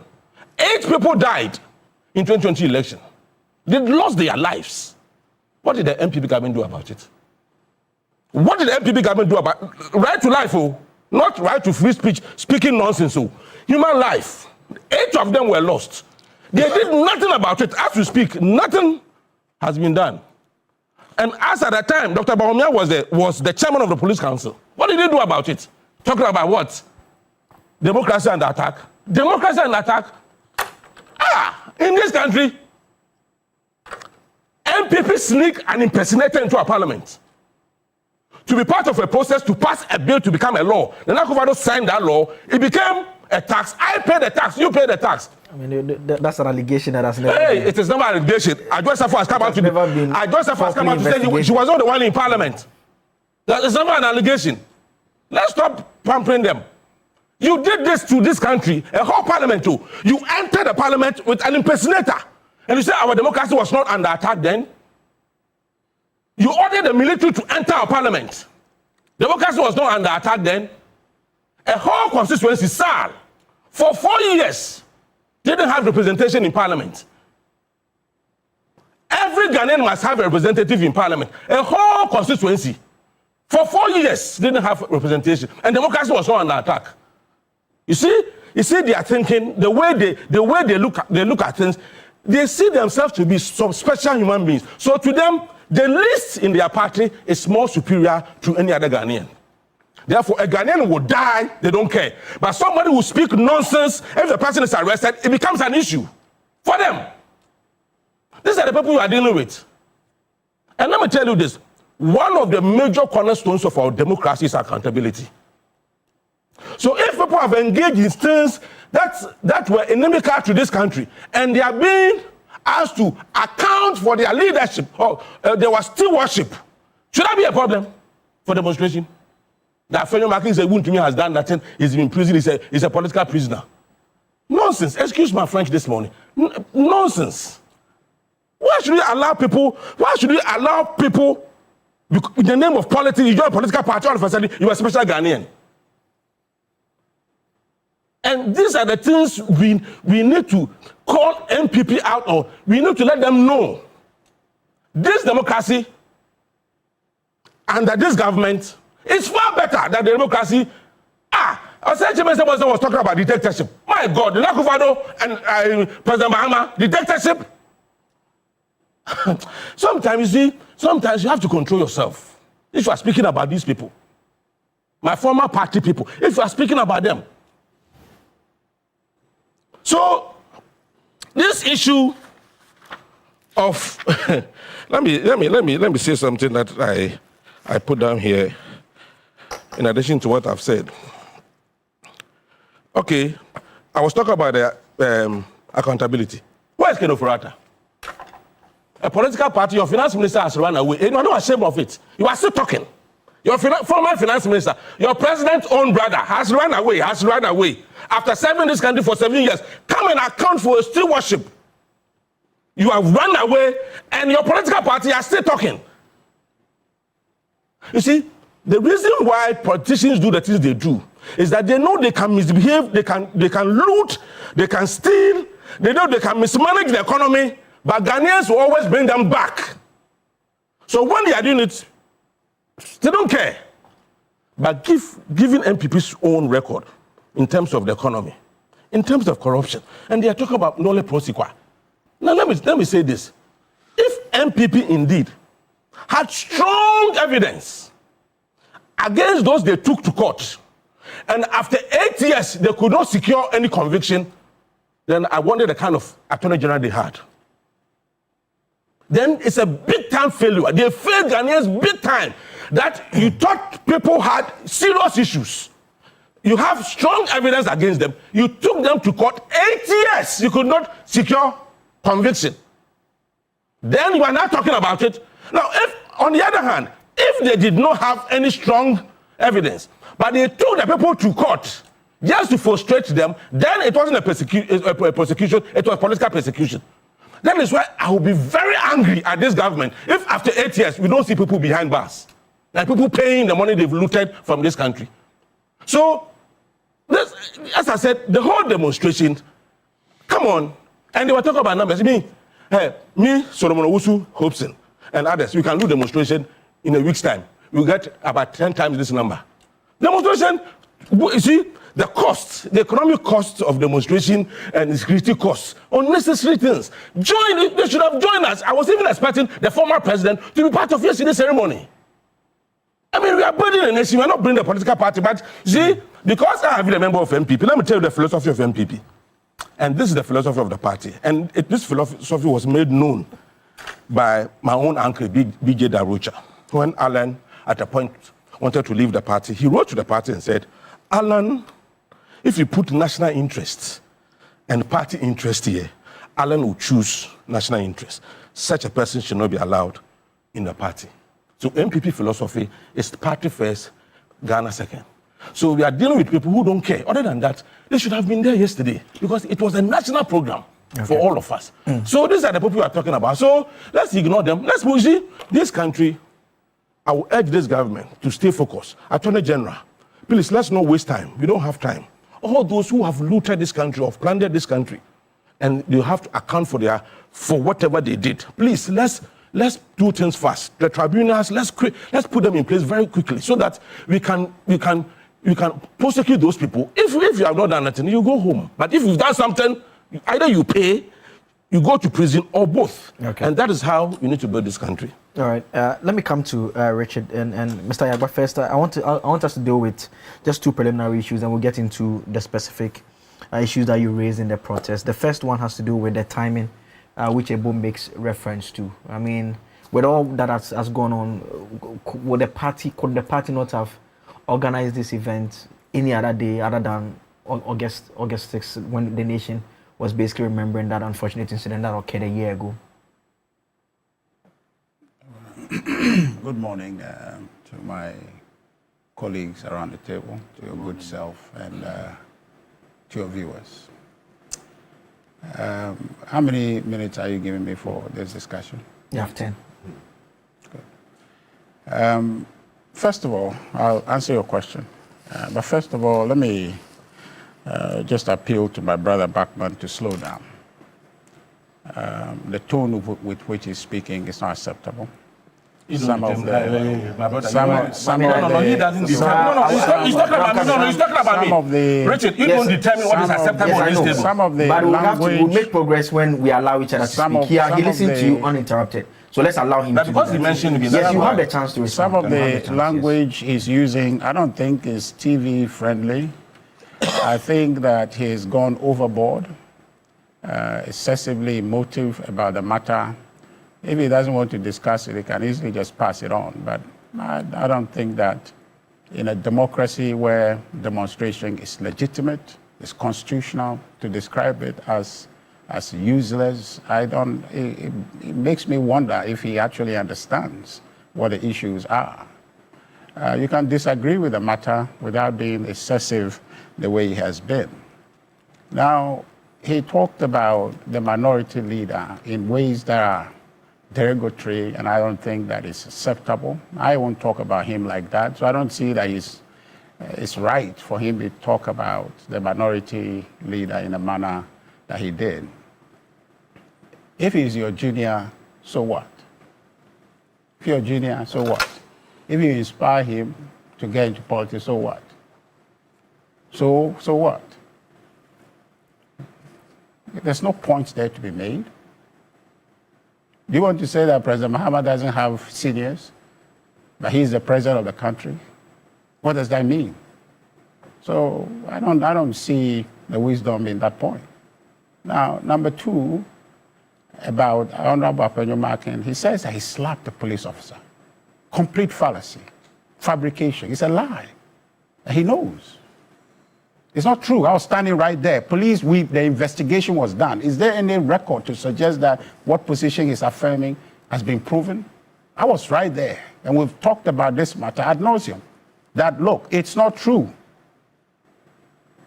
So to go about repeating that is to just clearly just say, I don't like that political party, or I've left that political party, so all I'm going to do is to demonize it. It does not contribute to the value of political discussion we want to have this morning. I don't think that's how we want to go. So respectfully, I disagree with him, and I just say that let's calm down and have a conversation. I think that we need to begin to benchmark our conversations in this country. This whole business of going back and citing things and doing that as a basis to justify happenings today, I think that it's not progressive.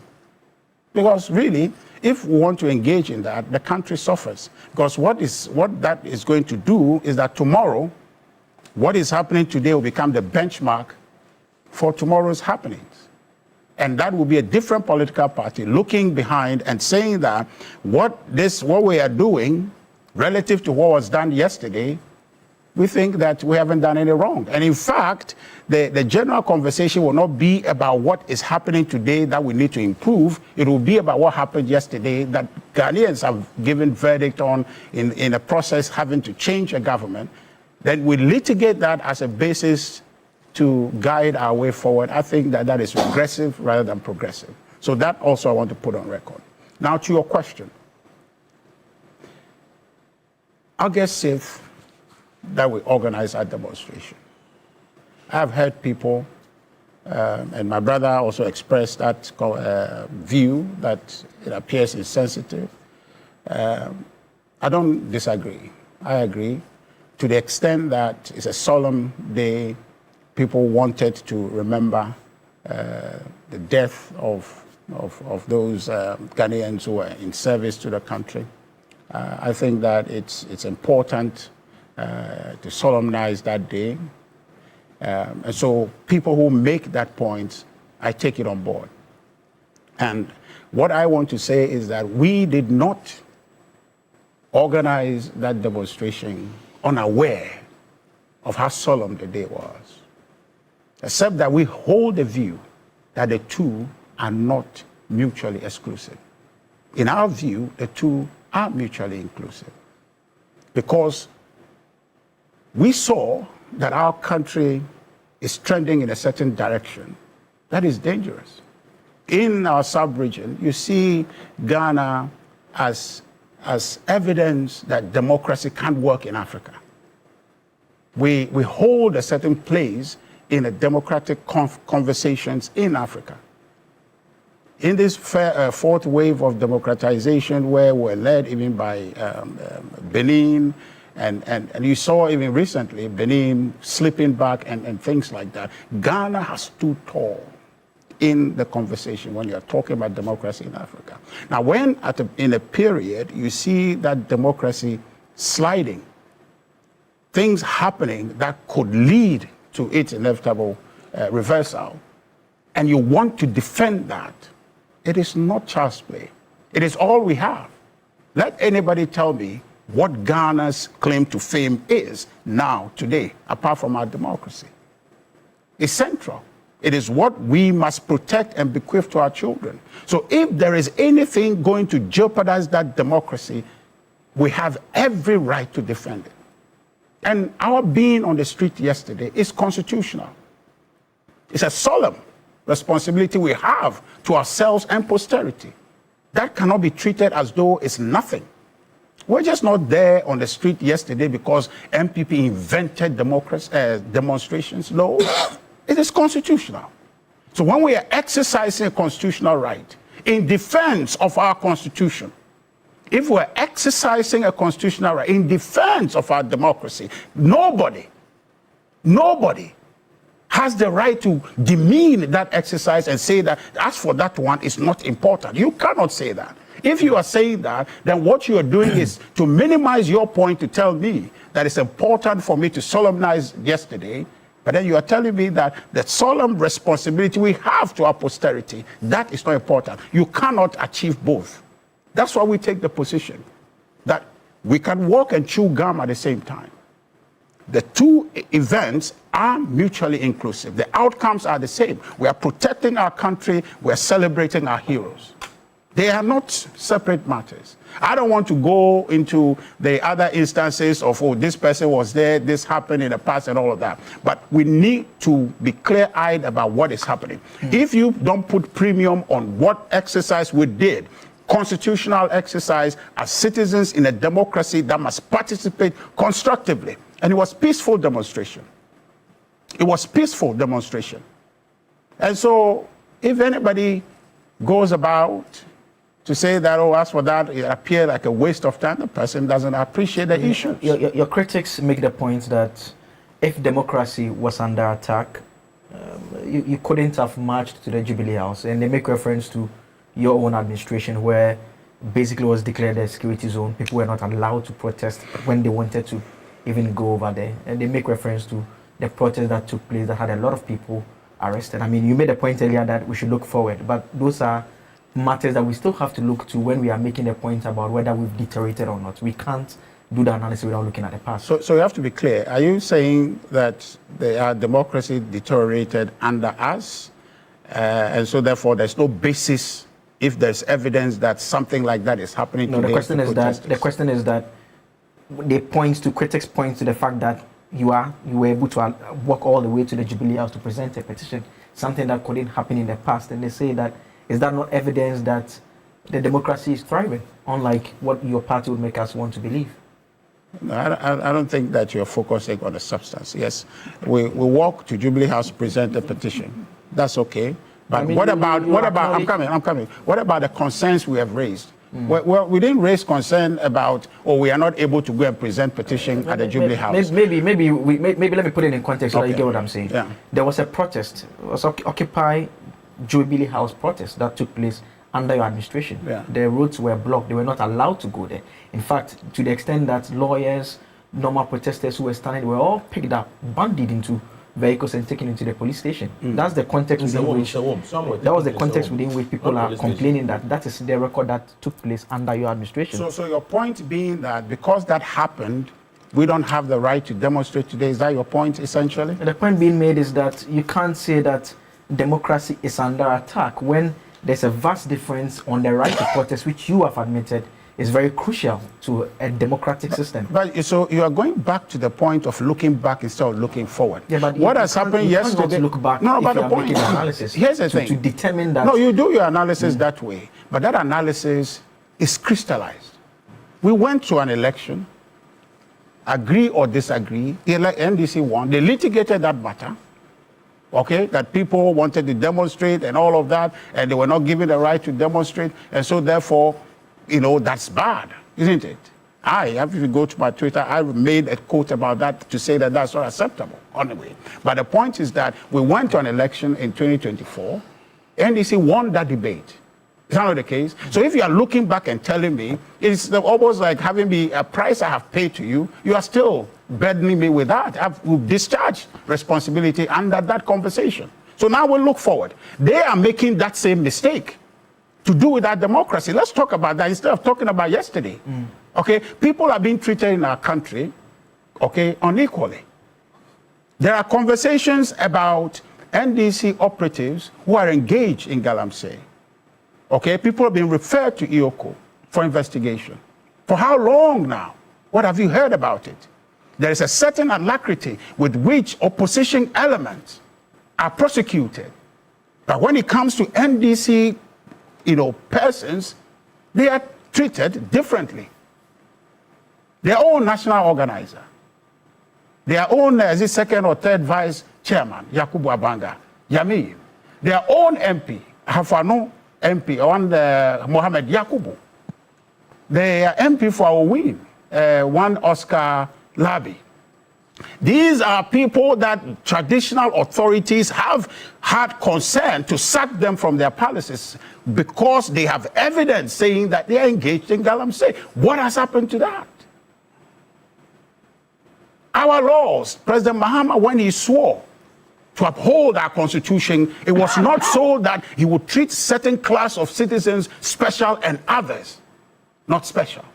And we're not asking for any special treatment. We say that apply the law equally and prosecute NDC operatives as you are prosecuting other people. If you don't do that, then it becomes a conversation about political persecution. This is what we're talking about.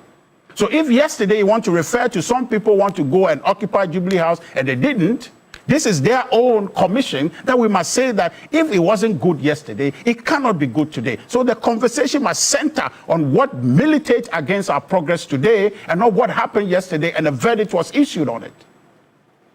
You get the point I'm making. So we need to begin to refine our debates. I get the point on the sensitivity matter. That is addressed. But the other issue, which was the presentation, I think my brother mentioned about that. I mean, who would the MPP have preferred receives the petition? We won't choose for the president. We will not choose for the president. He has the right to choose whoever he wants to represent him. But the point, again, in defense of the Honorable Minority Leader, it was a collective decision that says that, look, these matters are high-ranking matters. These matters go to the heart of the very democracy. This goes to the heart of why President Mahama is the president of this country. It is true democracy. And so it is not a matter to be treated anyhow, in our view. What is wrong with a senior president? Just allow me. There's nothing wrong, and we haven't said it's wrong. I want to understand it in the context of a high-ranking matter. That's why I asked. We're saying that so that we can understand it in that context. I mean, we cannot determine who comes to receive. Yeah, but ideally, but we have that bill? I don't know, but I don't want to engage that. That is a hypothetical conversation. How do we disagree with the recipient if we don't know who the ideal recipient is? That doesn't arise. We are talking about who. No, what has happened is what we're talking about. You are engaging me in a hypothetical situation, and I'm saying that I won't engage you. We're analyzing what has happened. No, what has happened? You agree with the minority leader? No, please, I beg you. I beg you. Don't interrupt me the way you are doing. No, I'm just asking questions. I both said things you could have interrupted, but you didn't. I beg you. With respect. With the greatest respect. No, but I don't appreciate. If I interrupt but you didn't interrupt him. I'm coming. If I interrupt you, If I interrupt you, I'll allow you more time to make it. But I appreciate that if you just allow me to flow. I beg you. No, you are going to flow. But I'm asking you a question just to understand you. It's to help the conversation. It's a conversation. So you can go ahead. I'm saying that I will not engage in a hypothetical situation where you are saying, who would you have expected? I'm discussing what has happened. Okay. Because if you tell me to engage in that, I'll tell you the president should come. Is that a reality? Is that something that can be done? The situation is up and gone. So who they brought is who we're talking about, because that was what the response was to. They brought my sister Nanaya Jantua. There was nothing in what the minority leader presented yesterday that was purported to denigrate her. It was to highlight that we, in our view, believe that democracy is such an important matter. It may not be important to any other person, but for us, it's important to the extent that the president ought to have attached that same importance in delegating who comes to take it.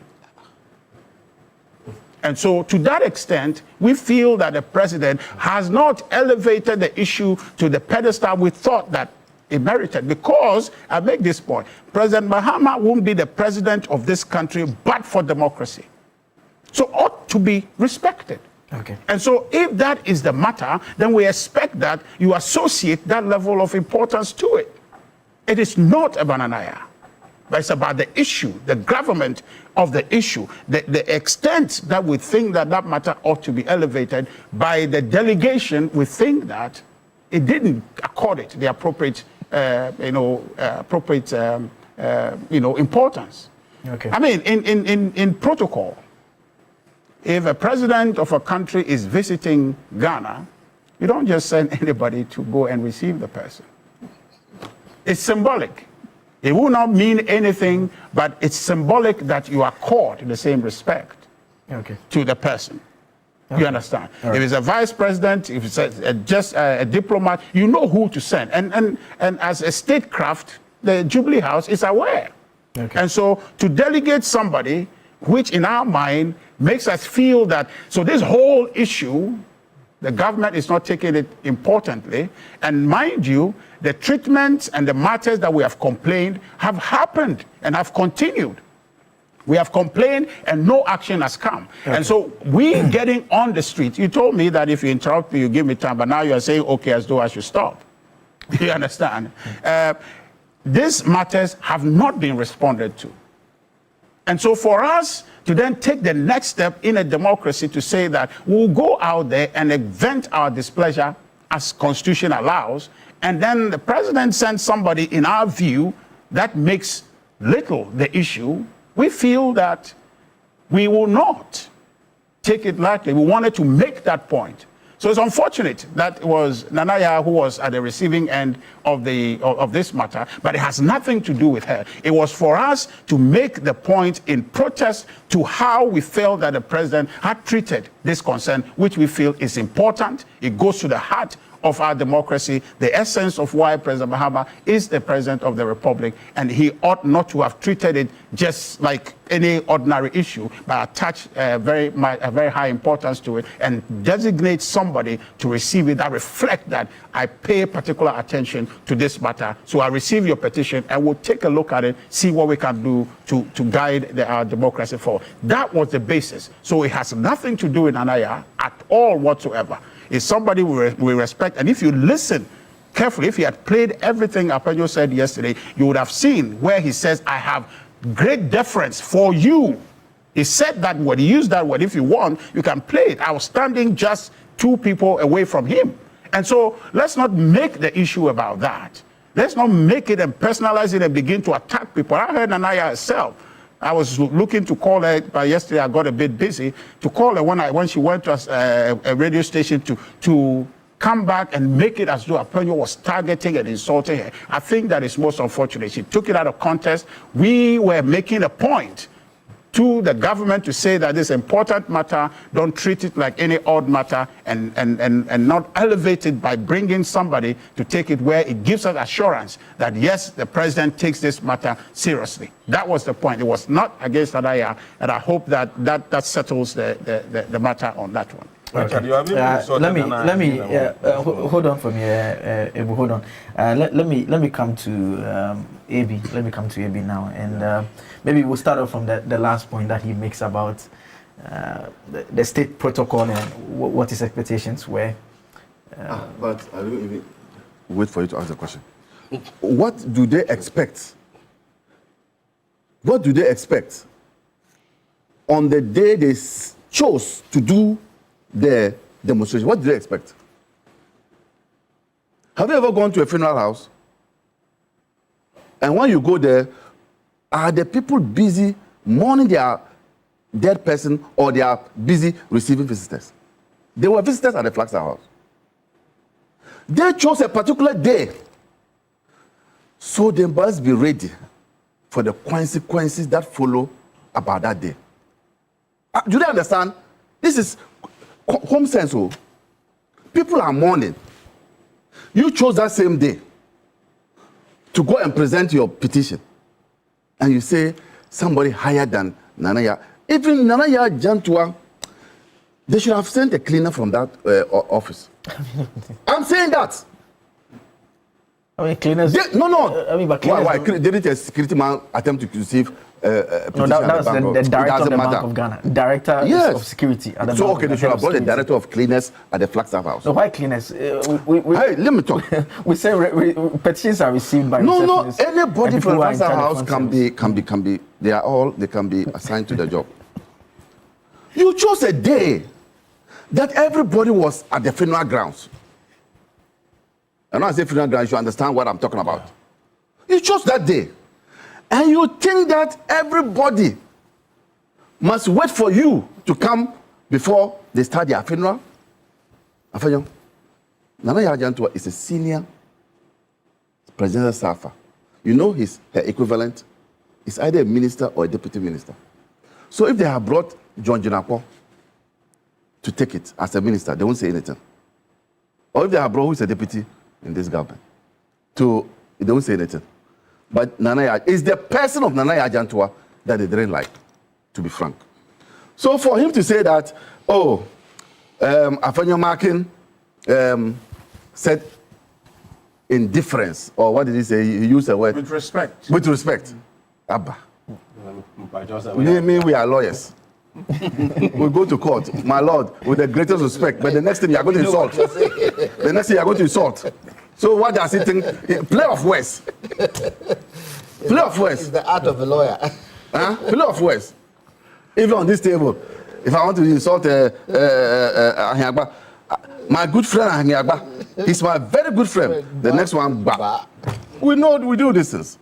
So you should stop that. Why? This is the most hogwash demonstration I have ever encountered or seen. Hogwash because the issues, and let's talk about the issues. The issues raised are not issues that call for demonstration. There are avenues to address them. There are avenues to address them.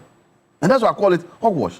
But sometimes, I think that we should be lenient with the MPP. And most people can't see what I'm seeing.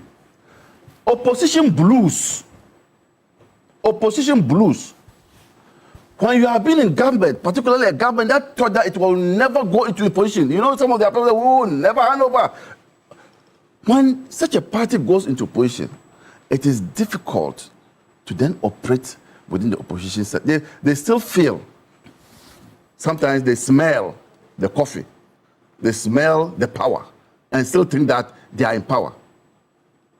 And so when you see their actions, it's all tilted towards, don't you know that we are who we are? But you've forgotten that you are in opposition now, and you must play according to the rules in opposition. The things they are raising, when they went to the Supreme Court, talked about selective justice. That because some judges have been assigned cases. Efia Sewa Bochwe, is that her name? Was assigned, she alone was handling all the cases of people who were being prosecuted by the NPP. Would we say that she's engaged in selective justice, or she's a judge who didn't abide by the rules? And when you were asking Abi Agba, and he said we shouldn't go back, was it not Bob Marley who told us? You can never know where you are going unless you know where you are coming from. You are saying the standards have fallen. If you say standards have fallen, and we look back to when you were in power, and we saw that you were at ground zero, you didn't even come close to what is happening. Don't you have the right to go back? Again, he who comes to equity must come with clean hands. If it were UP that were raising these matters, then you can say that, oh, they have never come to power. So, but you, Apia Stadium was put on, dumped into a bucket of a pickup and drove all the way to Accra here because he said something against Nana Akufo-Addo. But let's also look at the comments of these people that they are saying that freedom of speech. You know. Let's, because me, nothing I will say here will contaminate this studio. And I'm going to say it. When you say that a president has had sex with a daughter, is that free speech? Is that free speech? No, you tell me. Is that free speech? Is that a kind of free speech? So as soon as it said that Dr. Bawumia had sex with a stepmother, is that free speech? Is that free speech? Why? It's not to rein your people in. Rein them in. Rein them in. Tell them that we don't do that. We don't do that. Look, Ahiagba has always been on set saying that, where is your 133? 133. Who has ever caught him for that? Where is your, you know that? Where is your, this is what we want. These are the constructive criticisms. Ahiagba will say, where is your one job, 3 people? Where is it? That is that. Let them arrest Ahiagba for that. And I, Abraham Alba, will come to his defense. I'll tell all the MPP lawyers to not to defend him. I'll defend him. That is what we want. And so when you are called to prove that statement you made, then people who are measured in their daily life, they are, I don't know why MPP, when they come collectively, they become a nuisance. But in their individual life, they are nice people who come and be defending that. How can you defend that? How can you defend that? Have you ever seen me attacking Bawumia and saying that I heard Bawumia is engaging anal sex? I can't prove it. I can't prove it. Listen to me. I have told you this studio will not contaminate unless we face the matters. Because these people must be told that the kinds of words, language coming from the people who are being arrested is to sanitize all of us. It's to sanitize the situation. Yeah, but the question is that unpalatable speech must it necessarily have criminal consequences? Else, the point being made is that we are going back to the days of the criminal libel law. I mean, the examples you've given, we all agree are unpalatable. But should we get to the level where we are criminalizing unpalatable speech? False publication. If you think what you have said is true, come and prove it. The day that they are able to prove what they are saying, or what I have said now, if I were to go to court, they will walk free. They will walk free. So come and prove your publication. Is that difficult to understand? Ahiagba will not say those things. But why would he be defending people who say those things? Don't they have elders in the party? Don't MPP have elders in the party to tell the people, oh, no, this is not the right thing to do? Next point, on the issue of why they chose that day and that they should have known that the day was a solemn day. When I was young, I went to the village. I was walking with my uncle to his farm. He met his bosom friend who didn't attend a funeral in our house. Then he asked him, what happened? I was expecting you to come to the funeral. Then he said, oh, he gave an excuse. Then my uncle said this to the man. Death does not occur in one person's house. You get it? Do you know the message I'm sending to them? Death does not occur in one person's house. So if on a day that the whole country was mourning and you chose that day to do your demonstration, these things go and come, and death will happen in their camp. And when the NDC behave this way, they shouldn't take the high moral ground as they usually do to say that the NDC did something wrong. So me, that's the message I'll give to them. Death does not occur in one person's house. Okay. Let me come to...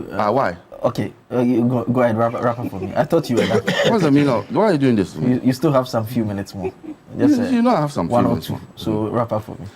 So, clearly, it is important to let the MPP know that the things they are talking about, all the things they are talking about, suppose they were true, there are avenues for them.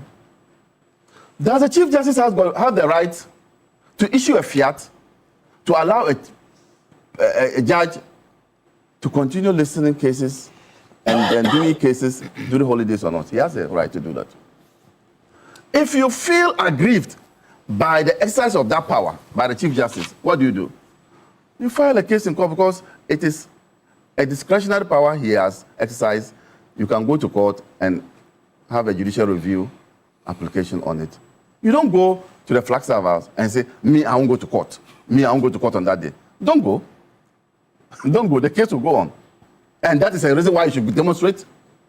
A Chief Justice has given a fiat, so it calls for demonstration. Then you hear Afenya Markin. One of the reasons why he went on strike on the demonstration is that Wontumi was jailed for vicariously engaging in galamsey. There's no offense called vicariously engaging in galamsey. The offense there is engaging in illegal mining or its related offenses. So he was charged on the related offenses. And it's a matter of law. But you go out there, you go on demonstration, you who's leading the people, you are even oblivious of the law, you don't know the law. You who's leading the demonstration, you don't know the law. You go and tell people that he's jailed for vicariously, and there's no offense like that. So, all the issues. Now, there's another issue about bail condition. You know what to do. You know what to do. You go to court, and they've gone to court, and court has varied the thing. So, what is demonstration about all these matters? Now, was it not during the NDC time that we were told to be coming to court every day? Did we stage a demonstration because of that? So, the MPP is suffering from opposition blues. And because of that, sometimes you can have sympathy for them, but they are overdoing it. They are overdoing it because they think that this country is their birthright. And once they are not in power, anybody who's in power, we must disrupt it. But Ghanaians are wiser now. Ghanaians are in the position to know whether or not democracy has taken a nosedive. Okay. When you watch the African continent, do you know that there are some people in the continent who wish they had a president like John Mahama? Compare that to the time of Akufo-Addo. Even Ghanaians didn't like to see Akufo-Addo. They don't like a president who is so arrogant, who is so bossy, who will tell chiefs to get up and stand.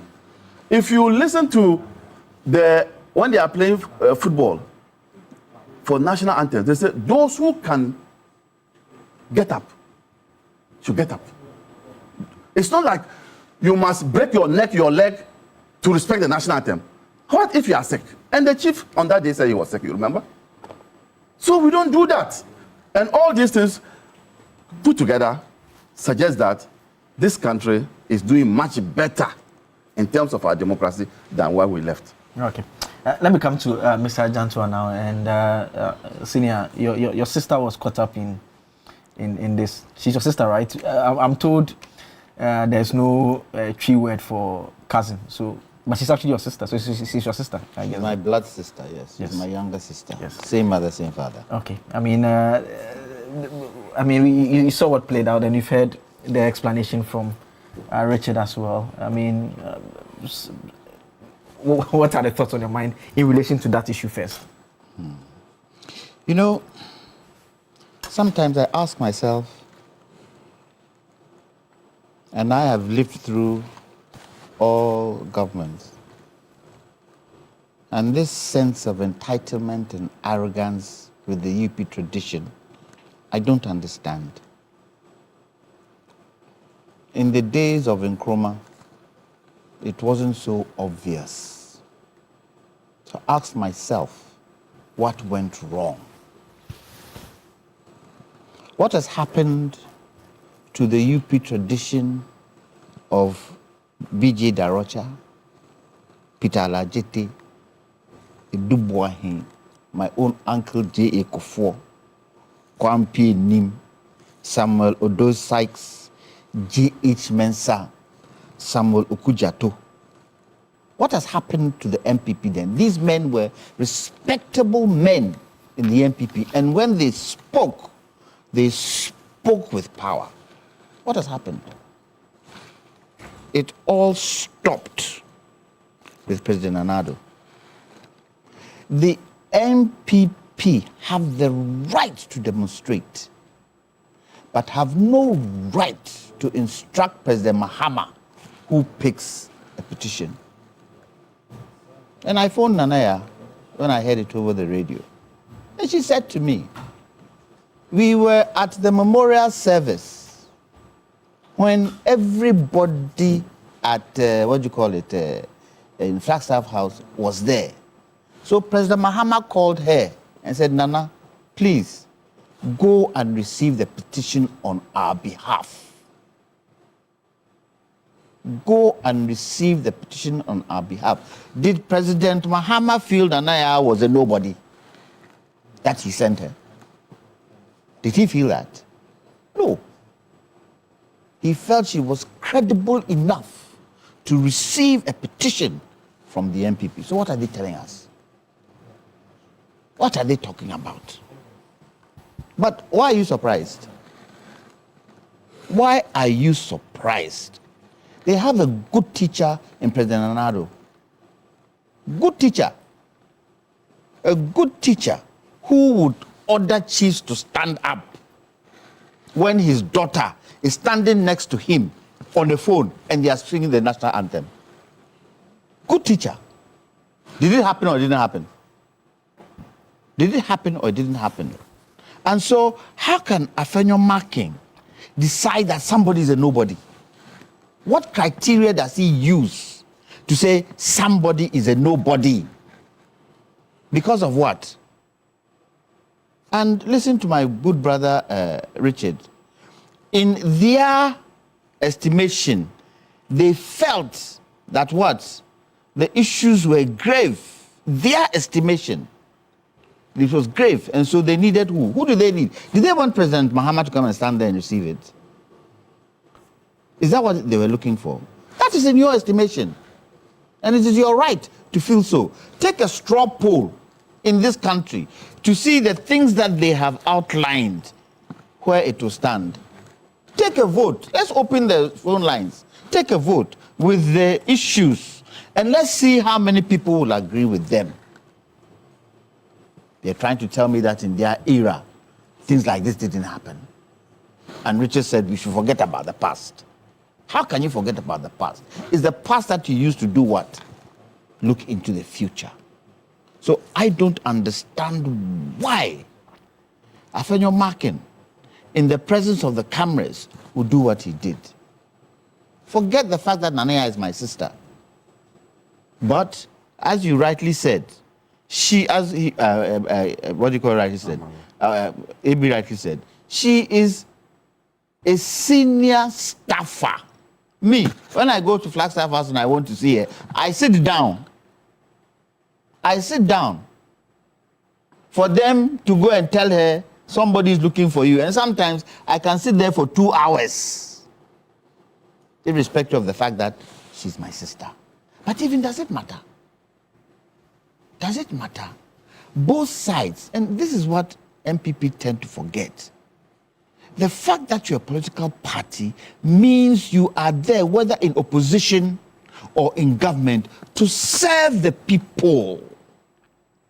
To serve the people. The MPP is MPP because people voted for them, right? The NDC is the NDC because people voted for them to come into power. So if Richard tells Ebo that he hasn't been friendly in some of the words he says, was Afenyo Markin friendly? Yesterday, was he friendly?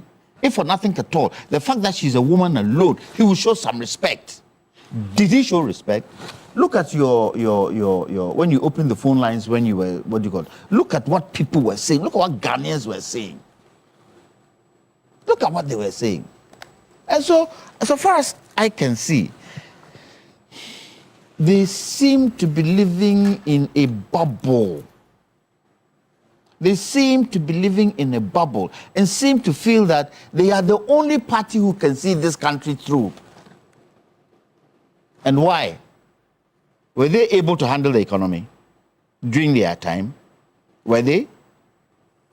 They weren't able to handle the economy. That's why they did what? Ghanaians kicked them out. I'll give you a typical example. What did they want to turn Tor into? They wanted to what? Turn it into a tank farm and sell it off. True or false? What has happened to Tor today? What has happened to Tor today? Some of us sat on this platform in their time and said, guys, turn Tor around. Let GMPC give them a certain quantum of their oil to refine. Turn it around. Did they listen? Did they listen? Where is Tor today? Didn't Tor pay? And this wasn't government money because I'm on a GMPC board. They paid with Tor money the tranche that was given to them by what? By GMPC.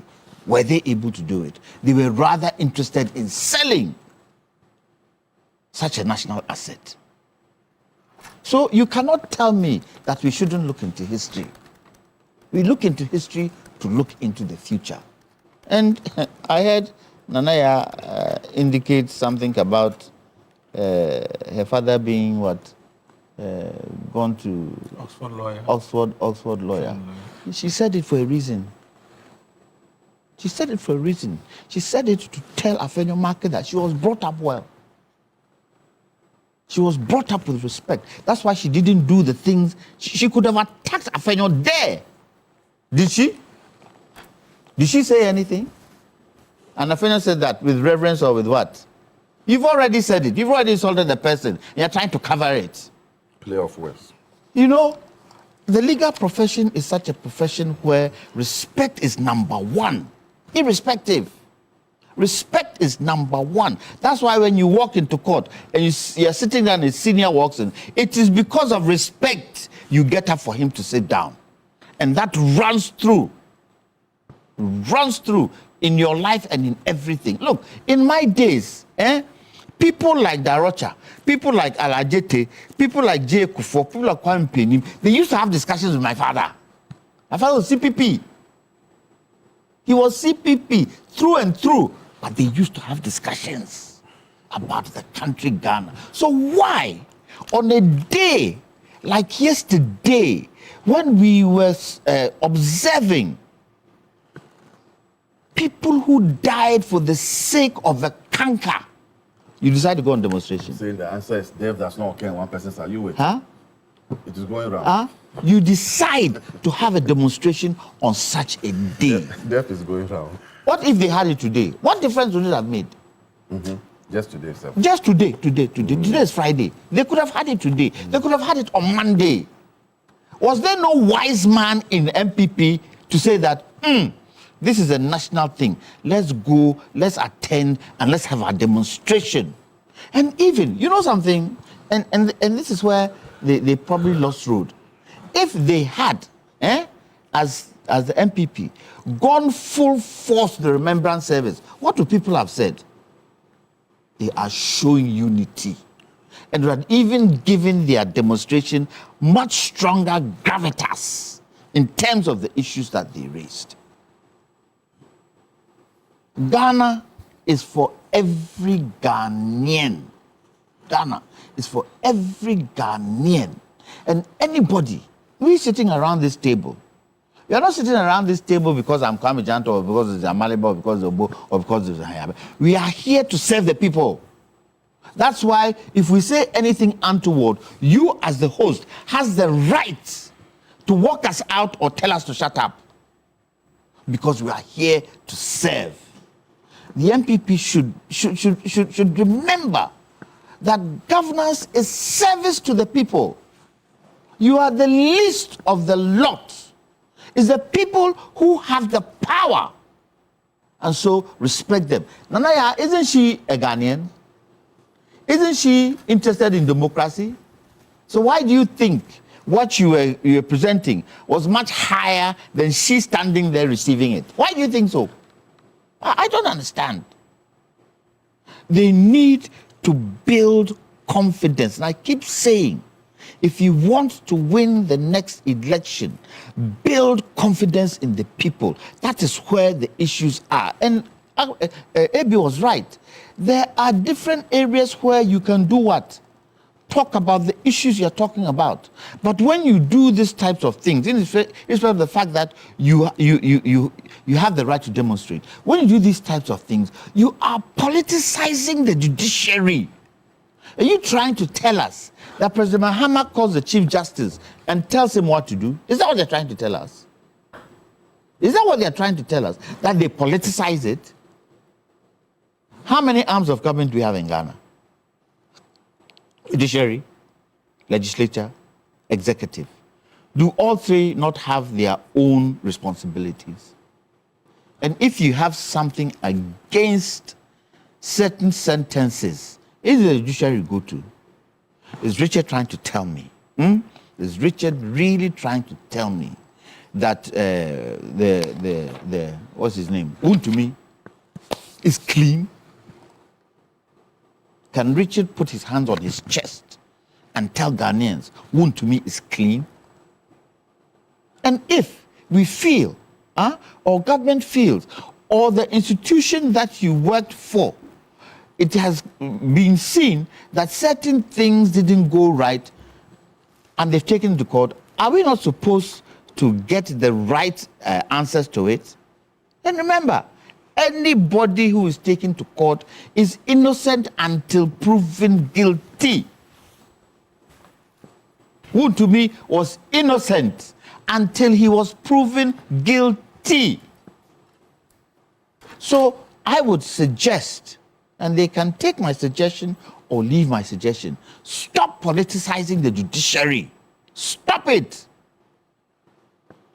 Things that the NDC are doing that really and truly we see as wrong, attack the NDC, not the judiciary. This bit about third term. Has President Mahama told you he's going for third term?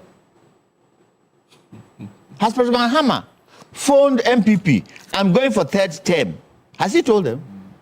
Whose idea of this third term is? Whose idea is it? Is it managed by the media? Is it the media who's brought it out? That they keep harping, he's going for third term, he's going for third term, he's going for third term. Why would President Mahama want to, go against the Constitution? Does the Constitution allow him to go third term? The Constitutional Review Committee, did they not bring a situation of 5 years? Was it the NDC who brought it? Having they accepted the 5 years, it went through a certain process. Okay.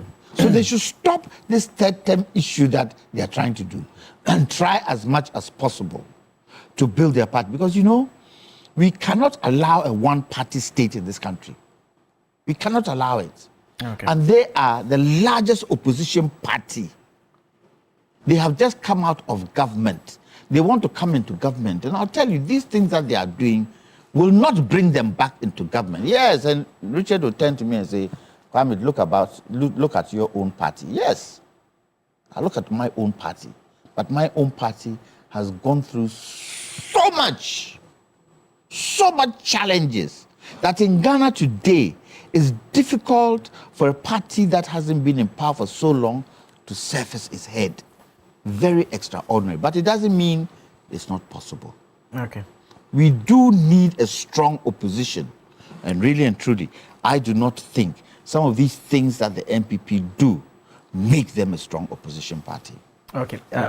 You had some reactions. Yeah, I have some reactions. See, Richard, as usual, said the things that I said were unacceptable.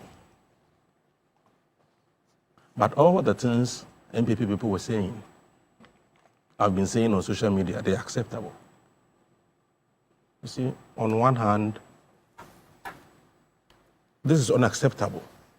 But what is worse than the things that I've said this morning, they're acceptable. So far as they are coming from the MPP people.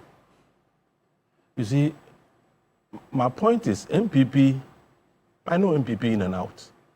And I've dealt with people in MPP, from President Kufuor himself, all the big men in MPP. I've dealt with them one-on-one, sat down with them, sometimes we eat with them together. And this is not MPP. What is happening, you see, the party is having leadership crisis. Already you have a very weak, incompetent candidate. Instead of you to focus to build a party so that even though you have a weak, incompetent candidate, you can still be competitive, you are destroying the party. The very vehicle in which your candidate will sit in, you are destroying the party. And that is quite a... And Richard has done something here this morning, quite shocking. In fact, Richard has insulted Naya more than Afenyo did this morning on this show. He kept saying he should have brought somebody. Somebody. He used the word somebody a number of times. Of course, opposite of somebody is what? Nobody. So we ended up insulting Naya even more than Afenyo did. I've told you, MPP, they think highly of themselves. You see, as I said, in their mind, the least person in MPP is more important than any other Ghanaian. That is why they do the things they do. Okay. And Afenyo has become a sport child. I want to say it. If there are no fathers in MPP to call him to order, some of us will say it. Okay. And so, Mr. President, this is coming from UP. We want you to do something. School feeding. Forensic audit into school feeding. Adwa Safo gave us information. She said she wrote a report and sent a report to Nana Akufo-Addo. And the report, it said, very bad headquarters of corruption. School feeding corruption was Central Region. Mr. President, this is a low-hanging fruit. We want you to pluck that fruit for us. Another one, forensic audit into NAPCO. NAPCO is the sister of, or twin sister of National Service. 700 Ghana, 700 Ghana a month. And I'm telling you, if you do forensic audit into NAPCO's activity, what will come there may be worse than what you had with the National Service. Okay. So, Mr. President, we want you to continue to do what you are doing. All right. Prosecute the thieves. Not everybody in MPP is a thief. But if there are thieves in MPP, Mr. President, go after them. Okay. Let's get our money to develop this country. That is what I would say. All right, Richard, 2 minutes. Do you have any reaction to any issues that have come up? Yes. So fundamentally, demonstrations are constitutional. They are solemn responsibility. We have made a point that they are mutually inclusive. And where people are nitpicking and want to make a point, an invitation to go to the past, just when I think the recent Professor Evans Atamil's memorial, was President there? Was he there? Was His Excellency John Dramani Mahama there? Mr. Kwame Jantua was present there. Abi was present there. When you come to me, I'll tell you that. Was it there? Was it there? I will give you your own dose of medicine. You understand? You know me. So finish. So when we are talking about this, and this is why we have to move forward. The conversations we're having, we have to move forward. I can just tell, and I see around the table is 3 opposition, 3 pro-government persons and 1 opposition. That's okay. No, because you see, I think we should allow Richard to Mr. Jantua. Mr. Jantua, hold on. You said when he makes such comments, you have to stop him and correct him and ask him to withdraw. Ebo don't do that. When Ebo sits here and say MPP is entitled, but what he is doing on this platform is a complete entitlement, feels that he can say whatever he wants. That's what you're doing. If you don't have anything to say. No, my brother, don't even do that. Please make your point, sir. Mr. Kwame Jantua, you said that your party is dead, but you come here and do NDC's bidding. How can your party survive? Who said I do NDC? That's what you did. You come here, you are speaking more like the NDC. That is why I have a problem with you. You're trying to tell me. You're trying to tell me. No, what but you just brought the point, and I'm trying to understand how you are going to resuscitate your party when you are doing NDC's bidding. Your party is not NDC, your party is CPP, but you are come here and you are doing NDC's bidding. My brother Batman, you are, no, Master, it's not your time. Hold on. If they bring your topic, actually discuss it. Hold on. No, Richard, I'm saying if they bring your topic, you mentioned my 20 times I didn't come in. Was doing the right thing. Wait, I beg you. No, I can't wait. You, when you were speaking, you mentioned my name, but I didn't come. I didn't come inside. Would I be MPP? Your party. You sat down for a dictator to destroy your party. No, the only way we can do this cleanly is Richard is a mistake. When he's done, Mr. Danto, you have yours, Abe will have his, then we wrap up. Let's do it. The point is that, so just press the button to start my time. Mr. Jantua, you have come here, you say you want to resuscitate your party. You have come here to do NDC's bidding. By God, your party will not come alive. And you think yours will? Bachman, you've come here, you say you are UP. You have come here to do NDC's bidding. So what about your party? So this morning, you understand? What have I done about clearly, around this table, it is decided that you're all here pro-government. But one advice I'll give you, which is very important, you can take it or leave it, is that when you are soaked with power, there's that tendency to think that you are right all the time. The matters that we are discussing and how you're emotionalizing the issue to mean this, to mean that, out there is anger. That silent majority out there, they will always decide. Okay.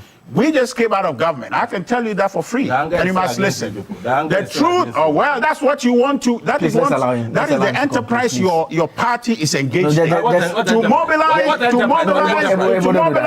You keep interjecting when you were talking. I was here. Ignore. Just. No, how can I ignore? That's what.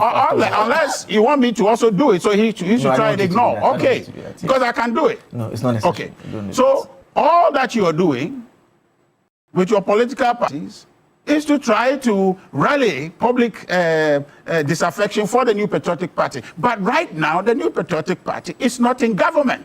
The people's anger is against the NDC, who has promised heaven and is delivering hell. Who promised heaven and is delivering hell. And so Amaliba can scream on top of his voice and say, hey, you can say that. By the end of the day, people are checking their lives. People know what is happening. You promised them 133, you have not delivered. Okay? So the truth of the matter is that if you will exercise some humility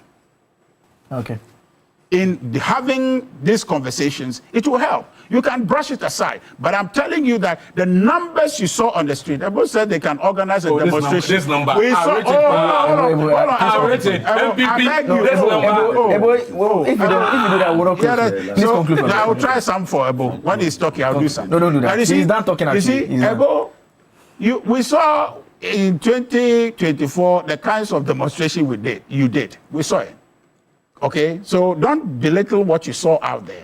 This was organic outpouring of people on the street to demonstrate to the president that there is a certain dissatisfaction about the direction he's leading the country. And I think that if you want to dismiss it and make it a political conversation, you have not addressed the reality on the ground. Okay. That advice I can give them for free. Okay. It will help them. Now, finally, no problem. Yes, I don't think you will take it because for you, you've sold your birthright to the NDC. But that's fine. But the final point I want to say is to tell my brother, please, this Apenyo thing that you are on, it's not good because somebody can also pick you and treat you like that. Apenyo did not insult my sister Nanaya. Both of you have done it. Okay, no problem. You can have that opinion and keep it. Okay. But the point is that he made a fundamental point, and the decision was a protest that we think that an important matter such as democracy ought to be treated equally important by the Jubilee House, and we didn't see that. So that was a protest, not an attack on Nanaya. Okay. And my brother Kwame Janto, when you talk to Nanaya today, she's a good friend. I respect her. She knows we respect her. That was not about her. She was in line of service. And what came was as a result of the treatment of the matter, which we thought that ought to have been elevated, not in terms of her necessarily, but we thought that the president must take it more important, so that it is not. Can you reset my time? No, I can't reset it. You are done. You've done it. Finally, it's okay. No, let's just conclude. Let's conclude. Yes. So Richard is advising me to go and tell Nanaya this. Go yourself. Well, I will, yes, but just for good measure. No, for good measure. There was some other point you wanted to make. You want to do a quickie for me. And he talks about me being an NDC what? I didn't say is it that. true? Is it true that President Mahama has revived TOR? Were they able to revive it? So I should sit down and cross my hands. I would give him all the accolade for doing what he did. That's why I would give him all the accolade. The same way. So is he? Look, the same way. That's how I was talking. Listen.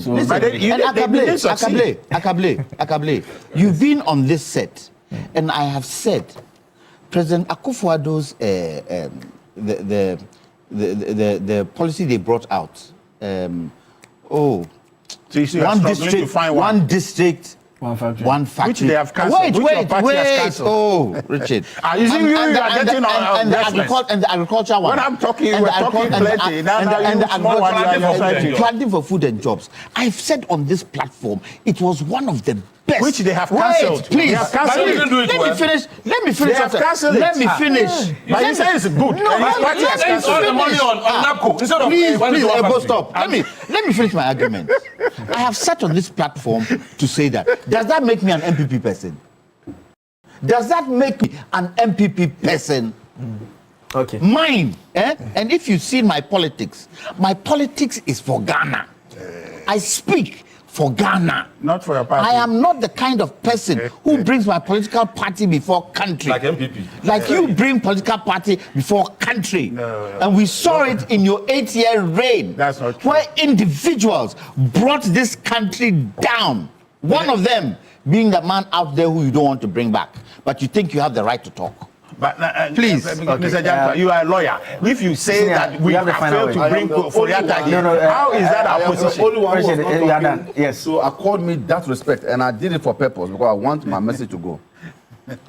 What is wrong with a man who constantly attends a program, but on one particular day couldn't attend? And that should be a matter for discussion. I'm saying, what is wrong with that situation? Standard. If this was a man who had a habit of not attending those programs, then you can make those. So the MPP have a habit of demonstrating on days like that. Can you behave well? Can you behave? No, you were here when they were doing it. He never interrupted. He was here. He never interrupted. Did he tell them to behave well? Did he tell them to behave well? Can you? Did he? Go on. Stop doing this thing. They were doing it here. You didn't tell them. Now suddenly you have gotten to a point where somebody should behave well. And this one, I just want a yes and no answer from Ahiagba. I'm inviting you into this one. Can Ahiagba take Kamela Alassan's video where he was seen insulted and making wild allegations and show it? I don't know whether you have a daughter, and show it to his daughter and say, when you grow, I want you to be like this man. Yes or no? Yeah. Yes or no? Why are you down? Answer. Why have you suddenly become down? But where is that from? Where is that It's from heaven. It's from heaven. It's from heaven. But I have not said anything in line with that. So you're asking a question I don't have no idea about. They themselves, deep in their hearts, in their hearts of hearts, know that these people are doing things which are bad. And yet, when the law catches up with them, they are out there asking people to come into it. Why? If a party got 38%, this is not a party that got 0.1%. Amaraba, it's not 38. You are better than that. It's not 38. If a party got, EC said 38. If the party got 38%, can that party, out of the 38, come up with 1% to fill the streets? You won't correct him. That's why you won't correct him. Can that party...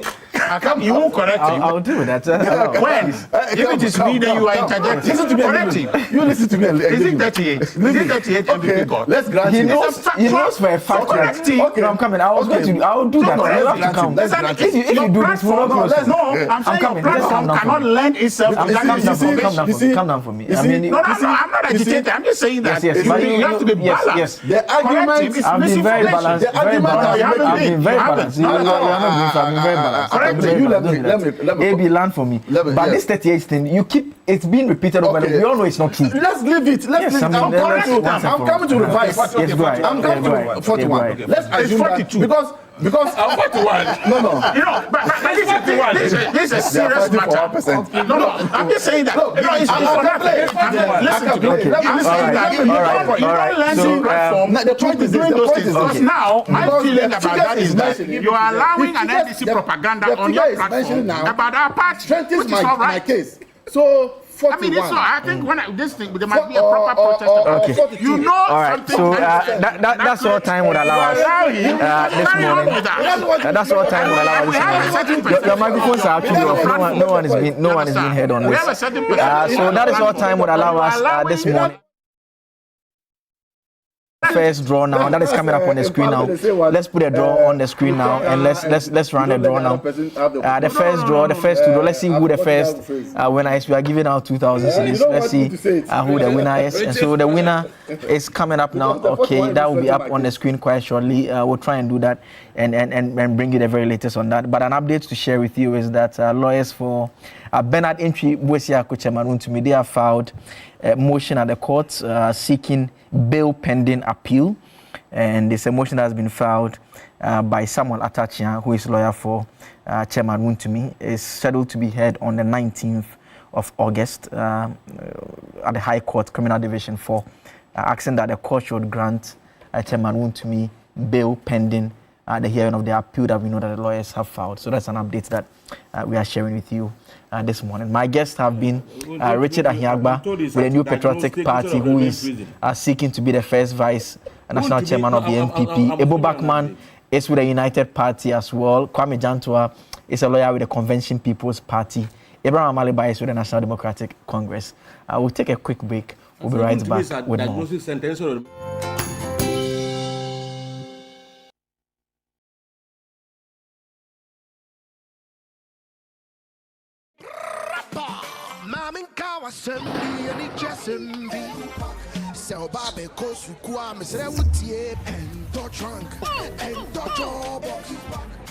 is the old way. Let me show you a new and a better way. EduPack. EduPack? Yes, EduPack.